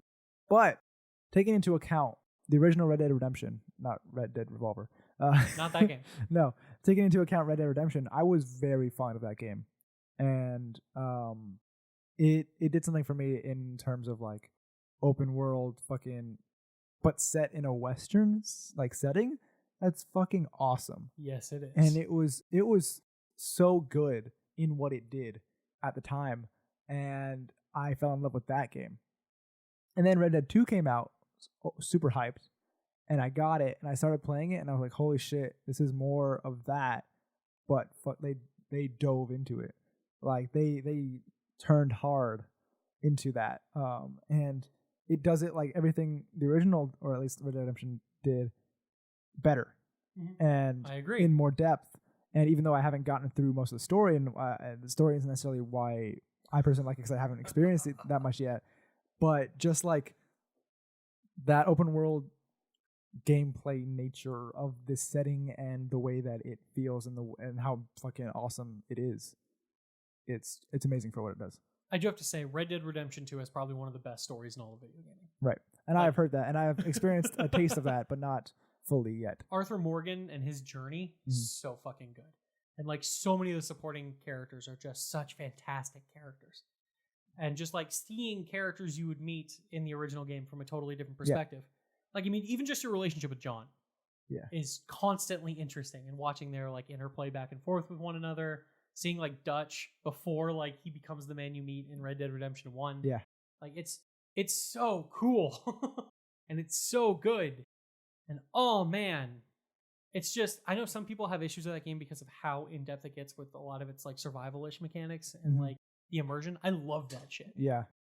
So yeah, Chase, honestly, like it's not even on my list, but it's an amazing game. And of all the games we're talking about, I do think that's the one you should honestly get back to playing. Yes. And I definitely like 100% mean to. Yeah. Because out of anything that I've said that I want to do, like I've already invested some of my time into it, and I really want to see it through. Mm-hmm. It's a great game. It was easily one of the best games from last year. Like, hands down. So you should definitely play it. My number 4. BioShock. Okay. I was looking through lists of like my Steam library and different games, and I saw BioShock, and it was a pretty good contender for me. But what like an honorable mention, maybe? Yeah, an honorable mention. But what about it? Everything? Yeah. Yeah. I mean, we're getting into these lists where I consider all these games to be like masterpieces of video gaming. Mm-hmm. And the original BioShock. Yes. Okay. Yeah, the original BioShock. It is. I think all 3 BioShock games are very good. Mm-hmm. But I think the original is the strongest. It probably has the weakest. Like, okay, no, it doesn't have. I'd say Infinite probably has the weakest gameplay. But the original BioShock is, despite the fact that I love first-person shooters, it's the only first-person shooter on my list, and I barely consider it a first-person shooter, even though it's in first person and you're shooting things. Yeah. It is very much a meticulous game. Yeah. And I loved playing that game on really higher difficulties, because like for anybody who doesn't know, BioShock is a game where you play as a dude who survives a plane crash in the middle of the ocean. Oh, super cool setting. It's and you find like a lighthouse nearby, and in this lighthouse you basically ride like this little submersible machine called a bathysphere down underwater into the ocean, where there's a giant city that is on the verge of falling apart. Rapture. Yes. And it is super freaking fascinating. Like the entire point of like this of the city and what it was built on was like Ayn Rand philosophy and stuff like that. Mm-hmm. And it's literally a deconstruction of all that and how it would all fall apart. But the story is so fascinating. The characters are so interesting. The setting is fantastic. Like Rapture is one of the great settings in video game history. Yeah. Like you will walk through a room and you can know exactly what happened here, even without the game telling you. Mm-hmm. Like there's so much environmental storytelling. The game really revolutionized the audio log. Yeah. As a way of telling stories. Like you would find these little tapes and stuff that you would play, and you would just like hear people's recordings of what was going on. Like that was the first game where I could really think of anybody that did it in the right way. Mm-hmm. Where like you would find those sometimes in older games, but this game you would just grab them and it would play while you were still exploring the environment and stuff. Yeah, you don't have to like fucking wait. Yeah, you didn't have to pause and listen to it. Which every time the game makes me do that, I don't listen to them. Exactly. Pisses me off because I want to play the game. But the story of that game is so important, and the setting and that mood that it gives you. Because like you are literally basically showing up in a place that once was a marvel and once was just beautiful and fantastic, and now is literally falling apart. Everyone has lost their goddamn minds, and there's like nothing left in this place that is good. Yeah. You were like walked into a place that is like one day past its apocalypse. And just like trying to sift through the dust. The gameplay is pretty damn good. I mean, you have like a pretty normal selection of guns that you can upgrade in interesting little ways. You have like really cool like special powers that you can unleash. The way you combine these and prepare for things is really great. Battles against the big daddies, which are like these like really cool, interesting like like diving suit creatures that are really intimidating, are great because you can prepare for them. Because they will only fight you when you fight them, but there's a good reason to do it.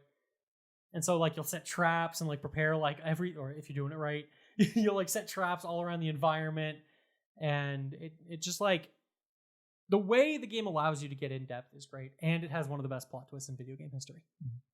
It is a great game.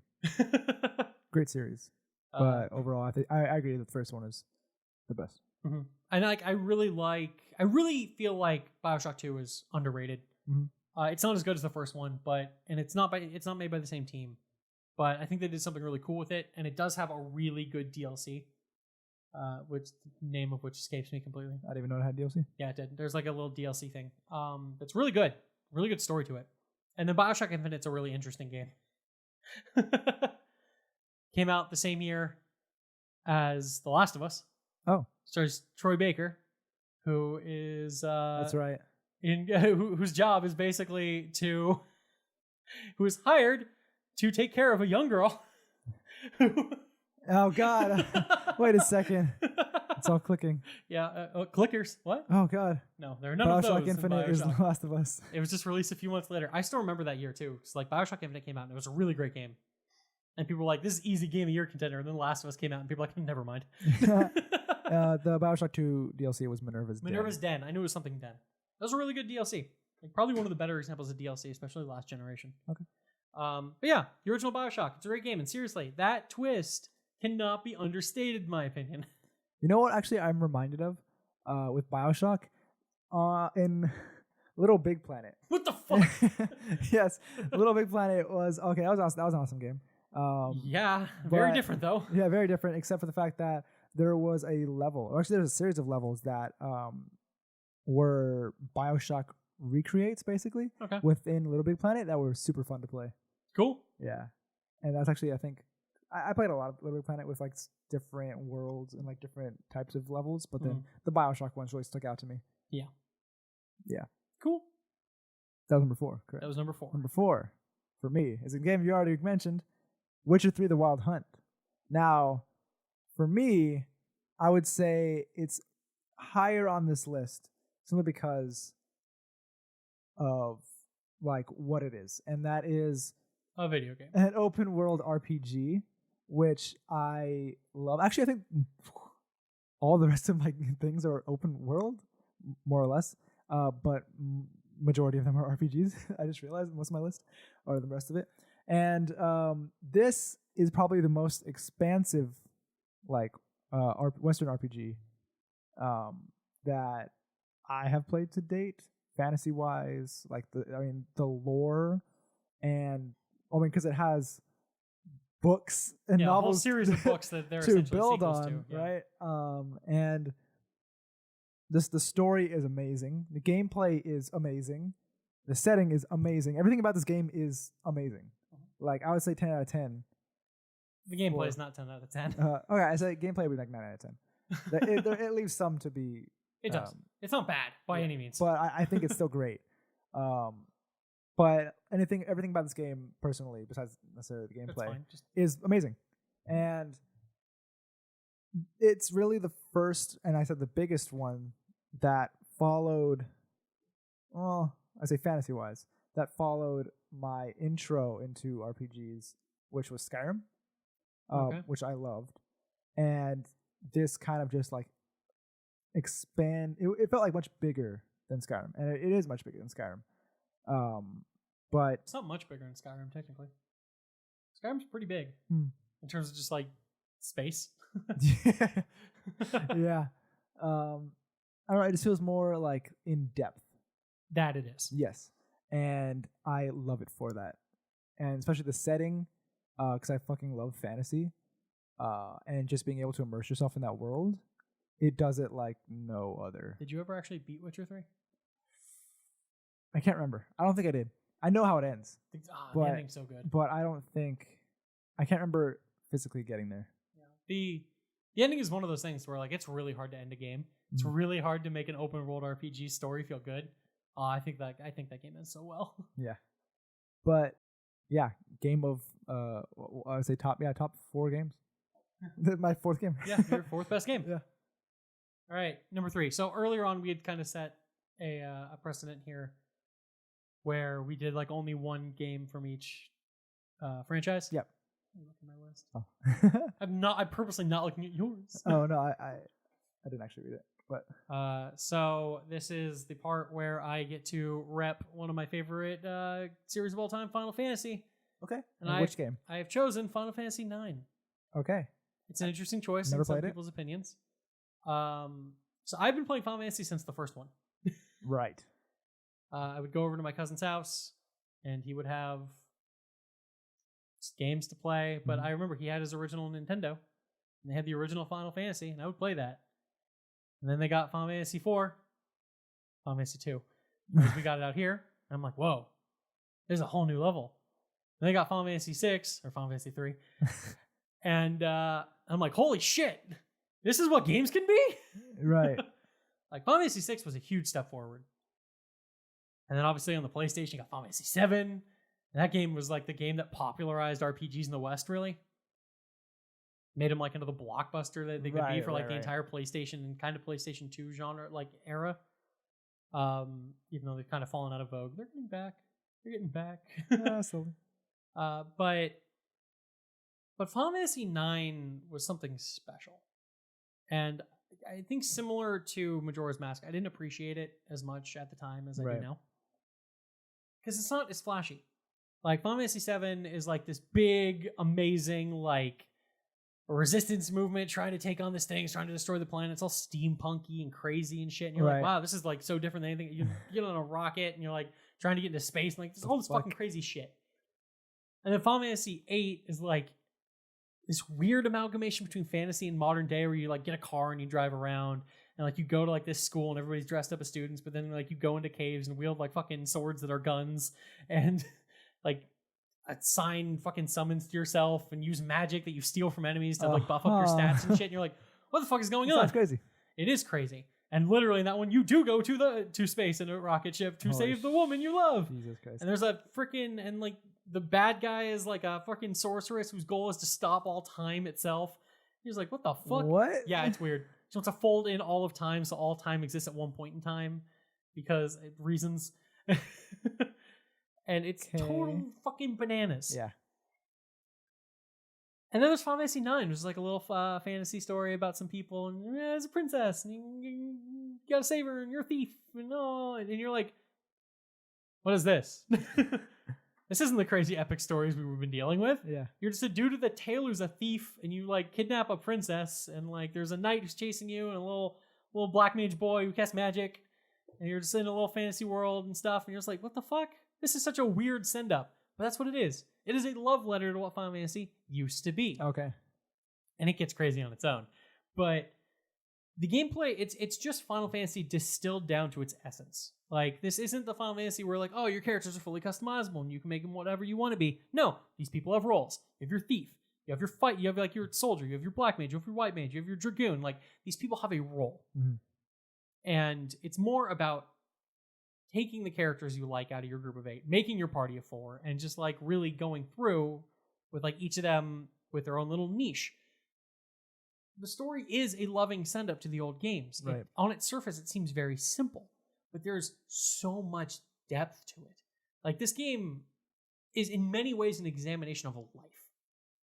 And like what life is or isn't, what value it holds at its core, and what sacrifices should be made to like uphold like what it is. Uh-huh.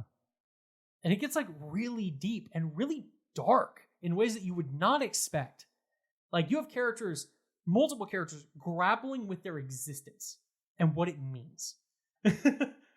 And it's a beautiful story full of great characters. There's a lot of really funny humor. It has one of the best soundtracks in video game history. Okay.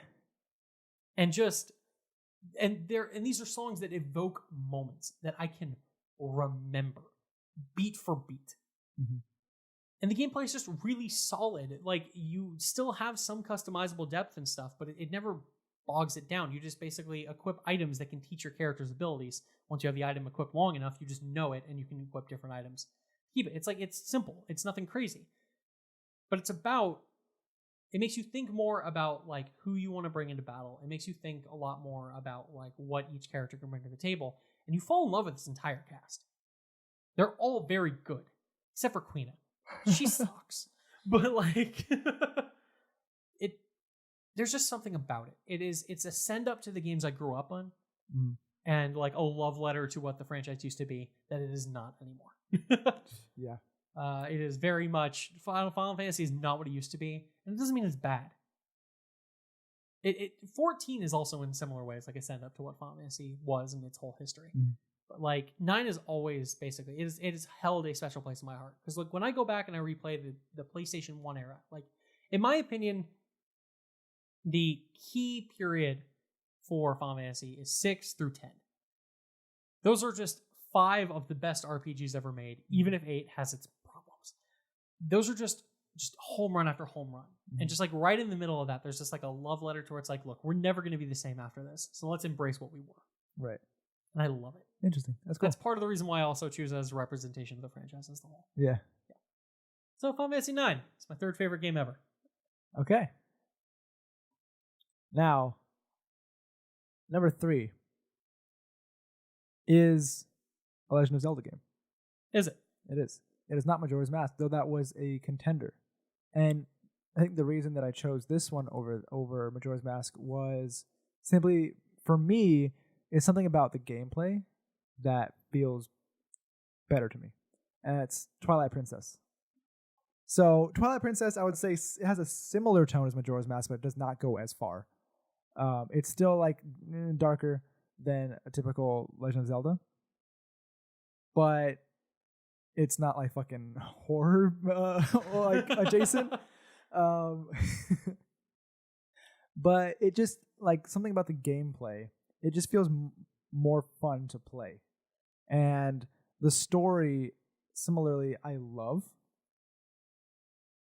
And I just out of all the Legend of Zeldas, I think this one sticks out to me specifically. Because of doggo mode. Well, yes, you can play as a fucking wolf Link. It's Link's hair. He's a fucking brunette. That's it. No, but that's that. I think something about Twilight Princess's like art style and the way the characters are represented is like a shift from how it generally is in very subtle but also jarring ways. Okay. Yeah. I mean, this is a part where I heavily disagree with your opinion. I'm sure you would. And I'm not the only one. Yeah, I mean, okay, when it comes to Legend of Zelda games, there are as many different opinions as there are games. Yes, and more. 100%. And look, love what you love. I'm not saying Twilight Princess is a bad game. It's not. It's a very good game. But like, it's like might be my least favorite 3D Zelda game. Like, I'm trying to think, and I do think I like Ocarina of Time, Majora's Mask, Wind Waker, Skyward Sword, and Breath of the Wild more than that. You like Skyward Sword more? Yes, I do. And like, it says a lot that I still think this is a great game. Yeah, all Legend of Zelda games are great games. Almost all. But this one does something for me. And that's totally fine. I think one of my biggest problems with the design of the game, because I think it had some really fucking great dungeons, right. It had some awesome moments. Like, it felt epic in a way that a lot of the games hadn't before. Yeah, and that's also why I like it. But I think so many of the cool and interesting like items you got in dungeons and stuff just end up not mattering outside of those dungeons. Yeah, I would say that's true. Like, I think the one that always comes to mind is like the fucking spinny top thing, which like in the dungeon it's in, that's awesome. Yeah, and you would never use it anywhere else. Yeah, because it's like, yeah, it's just like little things like that, where like when you play the other Legend of Zelda games, like so often, like every item you get it feels like you're constantly building, and like some may not get used all the time, but they're always finding new ways to incorporate them. There's new interesting ways to use them in like the overworld to find like new things. And I feel like that just didn't happen that much in that game. it felt like less of like this constantly building stakes. Now that being said, it's still an amazing game. It's still got some of the most unique and interesting temple like designs in the entire series. Like those dungeons are great. Yep. I still always think of the fucking one up in the sky where you get like the dual like hook shots, like fucking like Spider-Man-ing your way through and shit. Like the game is just really cool. And like your return to like Hyrule Castle to like for like the lead up to the finale. It's a really great game. It's just nowhere near my favorite Zelda game. Yeah, I don't know. It's just like having played a few Zelda games. I'd say I played probably 5 or 4 or 5. But out of mostly all those games, I feel like this one is the funnest for me to play. As in, I don't get angry as much, or like it's just more like enjoyable. And I'm not 100% sure why. It's fine. But it feels that way. There are going to be things that are just going to, hit you in just such a way that they just mean something to you. It touches me in just the right way. Where did it touch you? On the doll? On the Link doll. Right in the cap. What's number 2? Cap? Yep, what's number 2? My number 2 is Suikoden 2. Okay. I thought I was waiting for this game to come up on your list. Yeah, I've made a whole video about this game. Yeah. That like 6 people watched. But Suikoden 2 is literally the video game that made me realize that video games could actually tell like really affecting stories. Mm-hmm. The gameplay is great. There are literally dozens of playable characters that you could put in your party. Your goal is to run around and recruit 108 people to join your resistance. Jesus Christ. It's like, yeah, you play as a dude. You're working. This guy's a dude playing another dude at times. You play as this young guy who's in basically like a youth military corps for his country. Like they're like training to be soldiers essentially, but they're not actually like sent out to battle. And you are there with your best friend Joey, and you find out that like in the middle of the night and stuff, like your camp is like under attack by the enemy army, and you're like, what the fuck? It's like you go and you try and run away, but you're like, wait, something's wrong. Like this doesn't feel right. And you run back and you find out that what this actually is, your own country is basically using this entire group as a scapegoat. They're killing them and making it look like the enemy army did it. The fuck? So that it would like re-inspire the war, because a lot of the country is trying to sign like a peace treaty and end the war. Ooh, interesting. And like some of the higher ups are like, we don't want that. Wow. And so they basically like, it's like this whole like false flag operation where like they stage it to look like, there's this atrocity made by like the free states who are trying to, they're fighting. And you guys managed to escape, and you're like, fuck, and you like get escape, and like you're chased up on this cliff, and you and your best friend are like, look, we gotta jump down into this river below. Who knows if we're gonna fucking live through this? But like, if we do, we come back here. And like you jump. And so begins a fucking whirlwind story of just like political, like assassinations, espionage, war. And like all along it, like you basically create your own country essentially, like with this castle you take over. Cool. And like you gather up all these people to your side to like launch a war against the country you used to call home that betrayed you. And like you literally do like warfare strategy battles, and you have like these epic one-on-one duels, and just like I don't want to spoil this game despite how old it is, because like the twists and turns that you go down, and the characters and the motivations and just the plot in general is just so fucking nuts. And the game is not big. Like it takes like maybe 30 hours to beat it, if even. It's pretty short. Mm-hmm. But like that works in its favor. Like it very much is just a tale told well with great characters and constant twists you always need to stay on top of. And anytime you feel like going off and doing side quests, well, you're probably going to get a new character out of it because there's so fucking many. Right. And then again, like one of the funnest things about that game is so random. Like there's like an itinerant chef who like shows up at your castle one day and he's like, hey, can I cook here? And you're like, sure, whatever. I guess I have a chef now. But like other chefs will show up and they like challenge you to like Iron Chef battles. It's like a whole mini game. And you have to like cook and shit. And that's awesome. It's so weird because like, yeah, you recruit people that can fight alongside you, but you also recruit like an item shop person. You recruit like an armorer. You literally build your castle. Yeah. This reminds me of something that I didn't include in my list, but yeah, like you literally build an entire castle out of these characters, and you watch as your castle physically grows and is added onto, and more shit happens. And the more characters you get, the more characters you unlock the ability to get. And the farther you get in the game, like there's like a side quest usually tied to almost every single character that you recruit. Yeah, they're usually not that very big, but they give you like glimpses of these characters and their personality, and that's of course in addition to all the characters that are, you know, key to the story that you just get automatically. But there's so many amazing moments in the game. And it is a tale that affected me. Yeah, I can tell. Yeah, and like I've never let it go. I was young when I played this game, but I've never forgotten it. I've replayed it recently. I replay this game every couple of years just to make sure. I'm like, is this nostalgia? Maybe a little bit, but not really. Because like there's a lot going on in this game that is really enjoyable, and most of the Suikoden games are really good. 4 is a bit of a misstep. It pisses me off that the series is dead and gone. Because fucking Konami. Yeah. Like, that just makes me mad. Because these games were something special. And they're just gone now. And they're never coming back, probably. So, you know, if you ever get the chance, play them. Particularly the second one. The first one's also really good, but it's real short. It was basically like, the first Suikoden game is literally like, I think you can beat it in like 15 hours. Mm-hmm. And it is literally just like a proof of concept. Where like they worked on this, and the real goal was to always make the second one. Right. And it's like a prologue to it almost. Well, it sounds like really sweeping. The second one. Yeah. So my number 2 game of all time. And this, okay. So piggybacking off what you said about like how this helped you experience a story, and how it leans so much into that.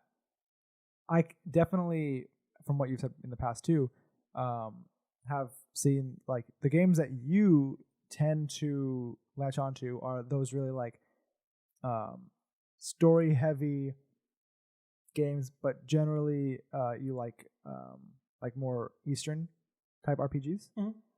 And I mean, most Eastern RPGs are like you're given characters that then experience the story and everything. The reason why I like the Western RPG more is the ability to make that person and insert them into that story. I'm going to stop you right here real quick. Yeah. You're 100% right. The problem with that is that there is a much better version of that I can do every week. It's called Dungeons and Dragons. Yes. But please continue. I know, but I'm saying video game wise, my next one is a game that I love for that reason. Mm-hmm. That is Fallout New Vegas. That is definitely an honorable mention of mine. Yeah. Number 2 game of all time, I would say. Fallout New Vegas, especially, I would say, I mean, for people who think that 3 is better than New Vegas, shut up. I mean, I can see a lot of people think that. They're wrong. Yeah, but I don't agree. And, I mean, that just might be a Bethesda versus Obsidian thing. Kinda. But really, if you look back with the critical lens. Yeah. Now, Fallout New Vegas, it tells your story beautifully, I think. Like, you have so many different options of how you can experience a story and end this story that this might have been one of the first games that I've really seen that like multiple ending. I think because most games that I played up till this or like other type RPGs have mostly been like single player, campaign driven, like linear stories. Yeah. And not so here. Not so at all. There's just something about like the world of New Vegas and like it really is like the lore of the Fallout universe that's super interesting and super like inspiring almost. You know, having lived through a nuclear apocalypse or descended from people who've lived through a nuclear apocalypse, basically you're on the other end of the nuclear apocalypse. And like going out into this world and experiencing it for what it is now. And then in this game, being able to like have those relationships with multiple factions and kind of like by the end, you're, well, more or less like you can be in charge with like the people you choose to save or the people that you ally yourself with, depending on there's multiple endings, like I said, but it's just something that is super, super cool. And being able to ally yourself with Kaiser's Legion or the NCR, and those groups in and of themselves are awesome. I think that, I mean, Fallout 4 was an okay game. Fallout 3 was an okay game, better game. But New Vegas really takes the cake. I mean, I don't count 76, or really Fallout 1, 2 don't really count in this regard. Great games. Yeah, but totally different. I'd say New Vegas takes the cake for Fallout, and then Fallout as a series is also very good. Yes. What's actually really interesting too is that like Fallout 4 and Fallout New Vegas are like polar opposites in a lot of ways, even though on paper they seem similar. Because like Fallout 4, you know, there's like 4 factions you can ally yourself with, and those choices dictate what ending you get or whatever. Yeah. But like, and so like technically more choices than in New Vegas. Like I never felt like any of my choices in Fallout 4 mattered. Yeah, that's having played through Fallout 4 a few times. Like it doesn't really, like, you can get different endings. Yeah, you just like pick your ending. Yeah. You're like, okay. Yeah. I guess you're the best of my choices. Yeah. Whereas like even within New Vegas, like the way, like, yeah, you like choose what faction you're supporting and stuff, but even within that choice, there are like options and possibilities and the way things can end. Yeah, I feel like the factions are much more, they have much more depth. Yes, they do. In New Vegas. And just in general, there are constant little choices you can make through New Vegas that have far-reaching consequences. Right. And I mean, the thing that really polarized 4 is that dialogue. Yeah. Like only having 4 options vastly limits, especially for a Fallout game, like your options. Because with Fallout New Vegas and Fallout 3, there you get a fucking tree of dialogue that you can choose from, and you know what you're gonna say. It doesn't come out a different way if you choose a different option. The Mass Effect effect. Yeah, like in Fallout 4. But I think also granting to that dialogue, the diversity in dialogue that you have the choice of, you know, saying in Fallout New Vegas is amazing. And that's really how like you can tailor the story to you as a player and as a character because of all, like so many options. Yeah, and that's something that I think I prefer for this type of game over, well, I would say specifically The Witcher. Like why I think this ranks high for me over Witcher. It's because Witcher, like, it is a story and is a great story. It is amazing, but it's not like it's not your story. It's Geralt's story. And with Fallout, you can literally make a character, place them in, and that's their story. Yeah, you choose who they are. Yeah. The story does not force you to be anybody. Exactly. Literally, it does not. Yeah. And yeah, like you can play through that whole game and never be anything resembling a hero. Yeah. Like you just be a terrible person, and there's a path through that game where you're just a bad person. Yeah.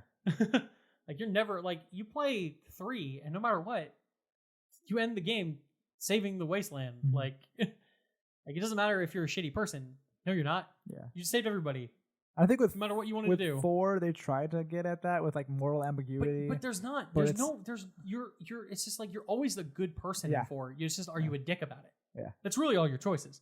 At least with like Mass Effect, they admitted that you're not like a bad person. You're still a hero, but it's like, you're a renegade. You're just like, you do shitty things to get the job done. Yeah. Like that's kind of how it works with Fallout 4 too. Like you're never a bad guy. Yeah.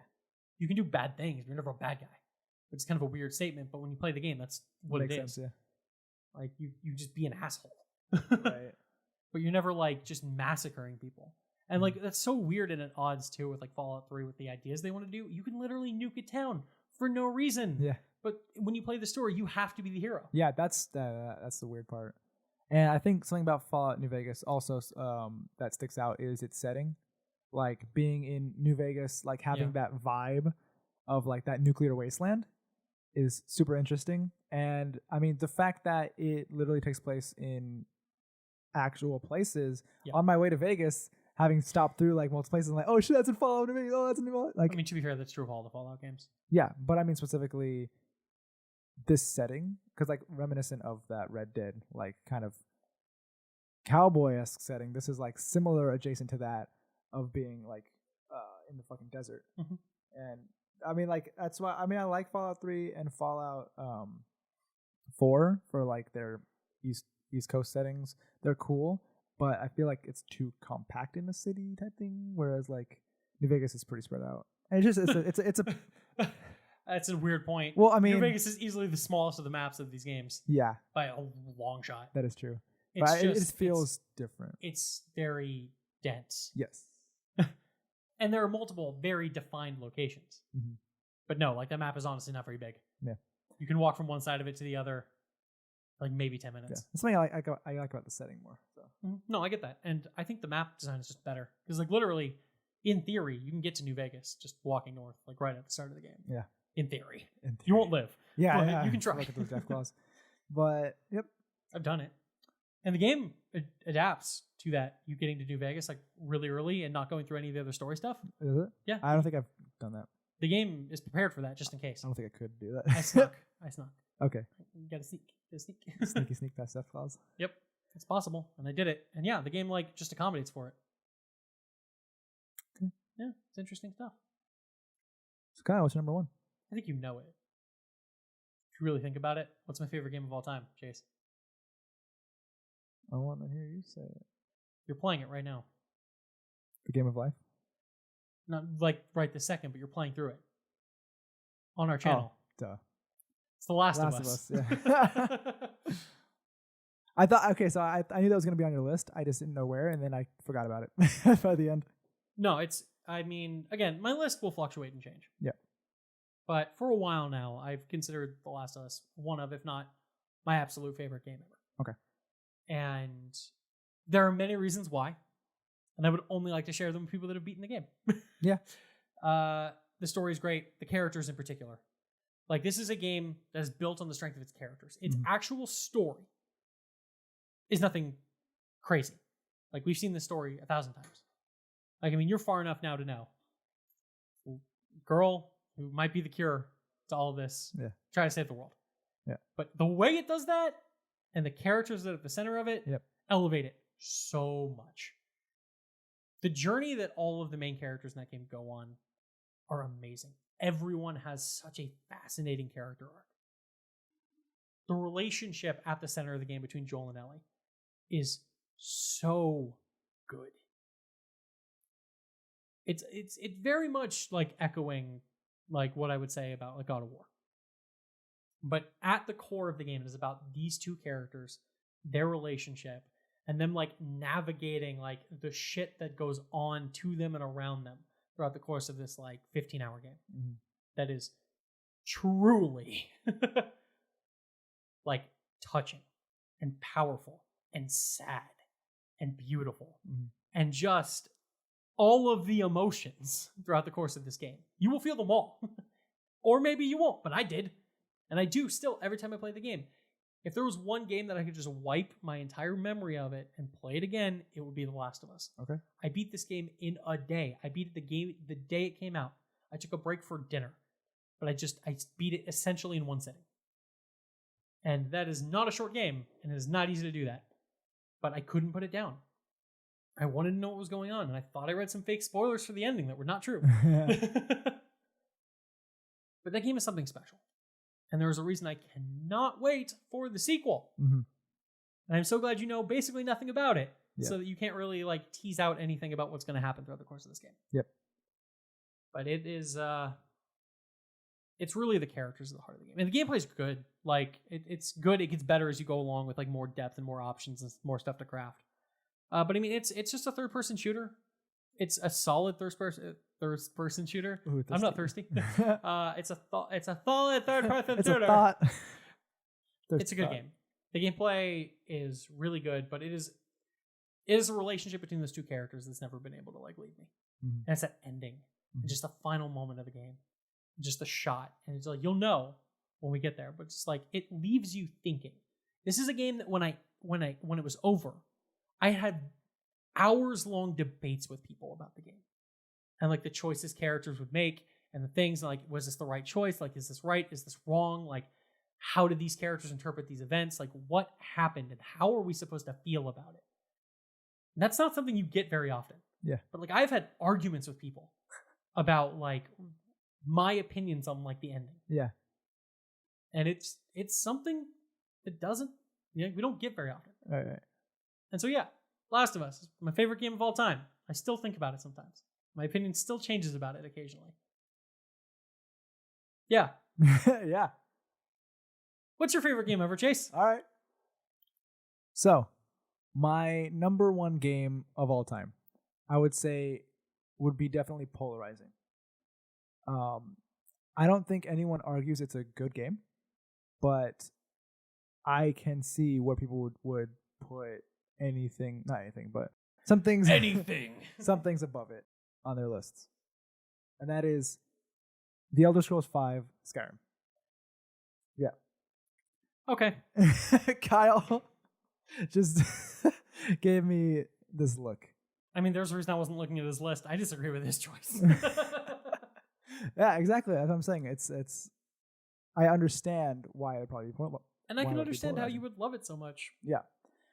Now, this game is really important to me specifically, I would say, because it is that one game that really introduced me into that world of open world RPGs in which you craft the character to which the story takes place around. And I mean, in 2011, when it came out, that was fucking jaw-dropping for me. And that's really like how many hours I've sunk into this game. I still not bored with it, or like, I mean, there's a reason I would say why this game is so replayable, and not even for its own story, but like when people definitely not for its own story. Yeah, I think its own story is great. Like I don't have a problem with its story. How many times have you beaten the main plot, Chase? Like 2 or 3. I'm shocked that you've beaten it that many times. Why would you do it more than once? But also like similar. I definitely played this before New Vegas, and similar to that in the fact that there are multiple factions. I mean, yes, there is the argument that like being able to be a part of every faction is really like, it's like not immersive necessarily because like there's no way, but just I think that the depth of the factions is like enough for me to really be hooked in it and be immersed in the lore. And really this universe, the Elder Scrolls universe, because of my introduction from Skyrim, like the lore of the Elder Scrolls universe is like one of my favorite settings, I would say, of any game. And that is owed to how well I think Skyrim, puts it out there.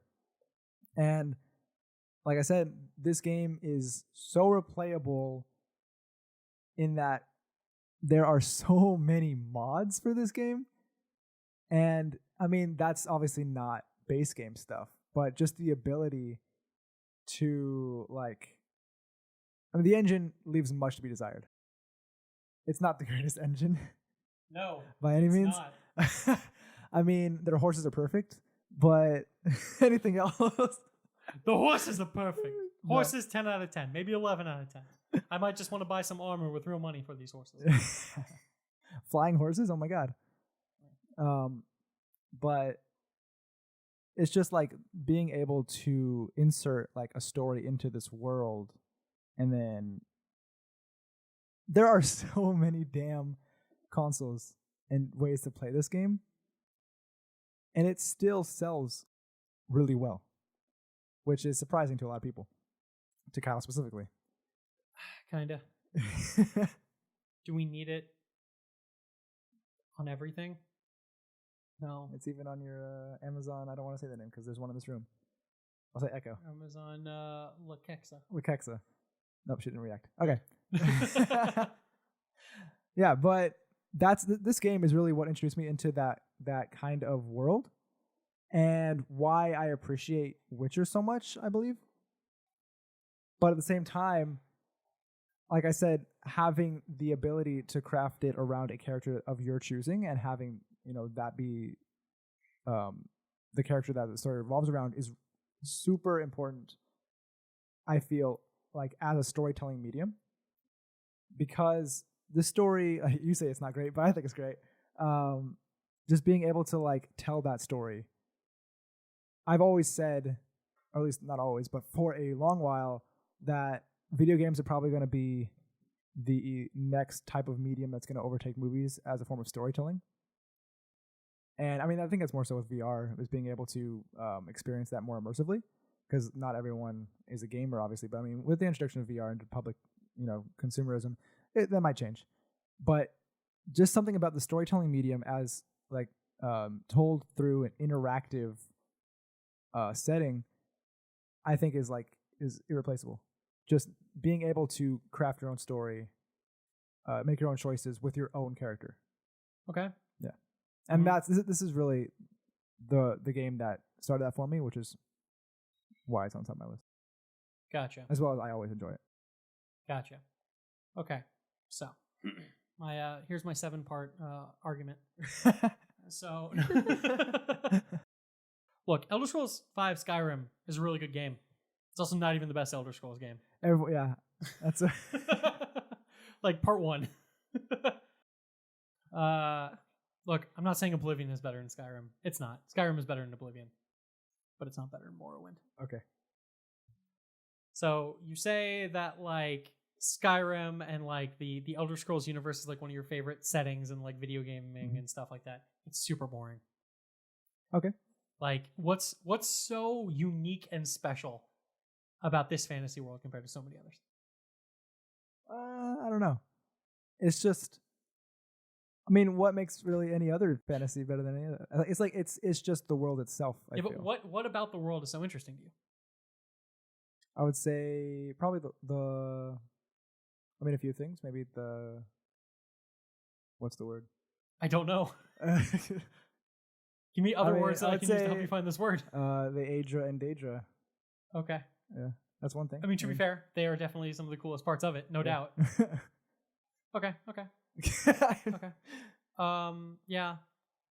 You basically are like, look, this game is like the example for you of, you know, like creating your own character and having them like populated in the world and tell an interesting story. While the faction stories in this game are pretty good, I don't think any of the other stories are that good. Okay. It's one of my big problems. And again, I go back to freaking Morrowind, which had crazy ass faction stories, and like I think there's like 10 factions in that game that you can join that all have their own quest lines and shit. And like, but I think the problem with Skyrim for me is it's just the world itself is interesting, but it's super samey. Okay. Like, and I get that makes perfect fucking sense because it'd be weird if you're going through like a bunch of different environments considering you're supposed to be in one. Yeah. But it's like, well, the game is pretty, even for like its dated like age and stuff like that. I just feel like you can only see so many snowy mountains before they're just snowy mountains. But you can climb those mountains. Yeah. You see that mountain? You can go there. You can, all right. Kind of. Yeah. Your horse will take you. It's okay. Yeah. It's dangerous to go alone. Take this and just give him a horse. And I feel like in terms of like crafting your own story and going through your own narrative, I think New Vegas is a better game at that. Okay. It's just, you know, I feel like this is you with a lot of nostalgia here. And there's nothing wrong with that.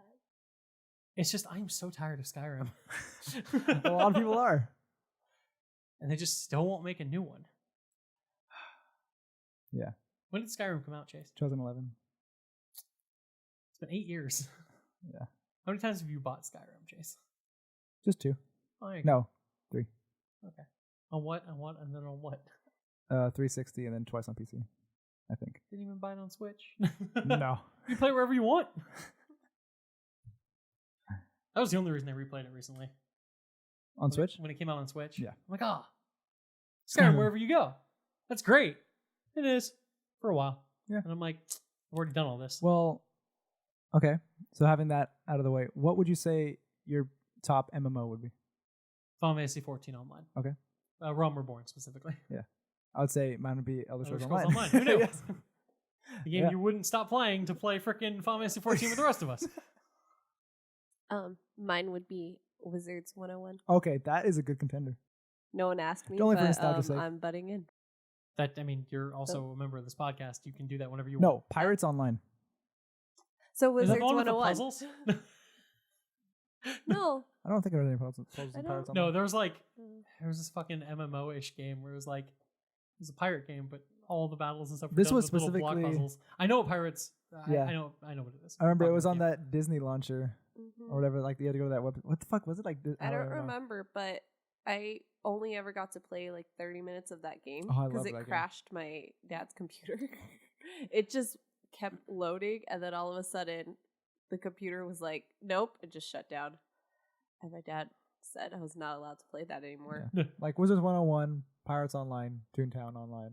Oh, That was an era. Toontown. I forgot about Toontown. Yes, but I think Elder Scrolls Online for me is, well, I mean, there's a few reasons, but one of those reasons still is the universe. I get that. You love that universe. Yeah. And that is a game where you can explore all over in that universe. Yeah. Which is a really cool reason. Mhm. So, and Morrowind's setting is one of the coolest things about it. It's really cool. Morrowind is fucking beautiful in all of its weird ass ways. And that's part of what like made me like the game of Morrowind so much. It's like I've never seen a fantasy setting quite like that. Yeah. And that's why freaking Cyrodiil and Skyrim are so boring. Okay, Cyrodiil and Skyrim are not the best, but I would say mostly any other region, any other province. Yeah, that's kind of why I really can't wait to see another freaking Elder Scrolls game, see where they're going to set this one. Yeah. Make it somewhere cool, damn it. Probably Valen would. I don't know. So finish your point about ESO. That's basically it. Okay. I mean, I was gonna piggyback off of why I liked Skyrim so much. There's the universe, and that's also why I like ESO so much. Makes sense. Yeah. I totally get that. Really, I've only ever played like 4 MMOs to any real length to make actual judgment calls on them. Those would be Final Fantasy 11. Okay. Not good. I loved it at the time, but it's not good. World of Warcraft. I played that for a bit. Oh, I played that for a bit too. I played that too. During the first expansion. I don't remember. That was a long time ago before I played. Yeah, that's when I picked it up. But I mean, yeah. I played it basically for that expansion, and I'm like, Yeah, same. Some people swear by it, but I mean, still do. Yeah. But it's dying fast, and a lot of those people are going to my favorite MMO. Or mine. Not as much. There's a reason that like it's a known thing happening that a lot of people are migrating to Final Fantasy 14. But also Star Wars The Old Republic. Okay, yeah. I played a tad of that. I played a good bit of that. I played that for a good amount of time. It's a fun game. It has its problems, and it got way worse when they made it free to play. Which isn't surprising, but is annoying. That was a good game. I liked it a lot. Mm-hmm. And now I'm thinking about picking it back up and playing it on my new computer that can actually run it like really well. Right. But I'm like, I don't know if I want to go through all that again. Yeah. And then Final Fantasy 14 A Realm Reborn is so fucking good. It is a good game. It is a great game. Yeah, you never even got to all the really good shit. I mean, I beat Realm Reborn, so. Yeah, exactly. You never got to the really good shit. Yeah. The base game is fun and it's good, but like it's not where the game excels, I don't think. Mm. Its expansions are fan-fucking-tastic.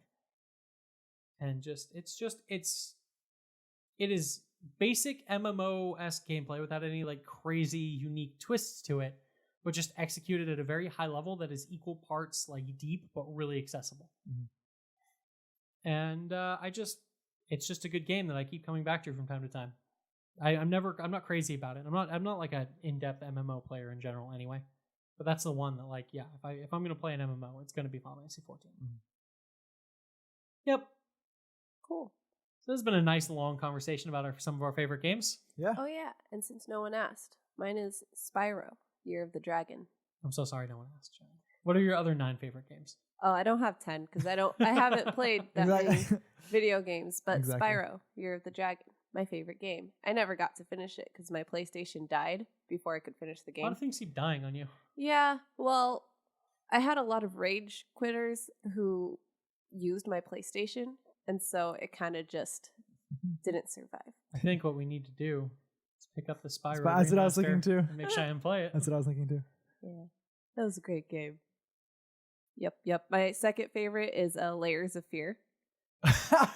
Just for Chase's reactions to it? No, I like the game on my own. I don't need Chase to be there. I don't get scared at scary things anymore. I'm kind of, I guess, desensitized because I've been watching that since I was really young, probably too young. But Layers of Fear actually got me, and not for jump scary things. Yeah. So it was pretty cool. Yeah, no, I mean, Layers of Fear 2 I do want to play as like a group. Yep. Yeah. Well. Oh, also Crash Bash, if anyone knows what that Crash is. Bash. Is that a Crash Bandicoot game? Yeah. Okay. Kyle knows what you're talking about. I don't. It is. It's a great game. It took me forever to freaking win a battle on the like ice But, I know what you're talking about. yeah, it took me forever. I just kept falling off the ice. Yeah. Great. Another, just closing out here, another horror game I really want to play with the group is Silent Hill 2. Okay. The best horror video game ever made. Okay. I think I've seen that one. It's so good. But we would need to actually get it on the PS2 and not the PS3 remaster. PS3 remaster fucks it up real bad. Why? Mostly the fog. So, like, the original Silent Hill games like have a shitload of fog. It's really hard to see very far in front of you. That was done in the first Silent Hill game because they couldn't render very far. Right. And so it just happened. That makes sense. They needed to come up with an idea and ended up being like one of the spookiest things about the game. And yeah, one of like a really big plot point. Kinda. And then in the sequel, they kept that up. The fog is super dense, and that's why you have the radio to begin with, which is always just a creepy ass thing. You have a radio that gets louder and louder and louder with static when monsters get close to you. Oy. Yeah, it is haunting, but it's much worse turning it off and not being able to hear them until they just show up. But that sound is still scares me to this day.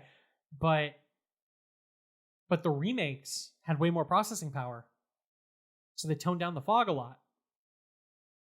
It totally kills the mood. Yeah, it feels like it would. It does. And then there's like new voice acting. It's arguably better, but it's worse. Is there still a dog at the end? Sometimes. But thanks so much, everybody, for listening.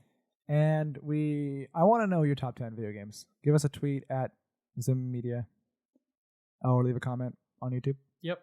Just let us know, and I will roast you for your opinions as well. I will write long, detailed explanations for each game why I think you're wrong.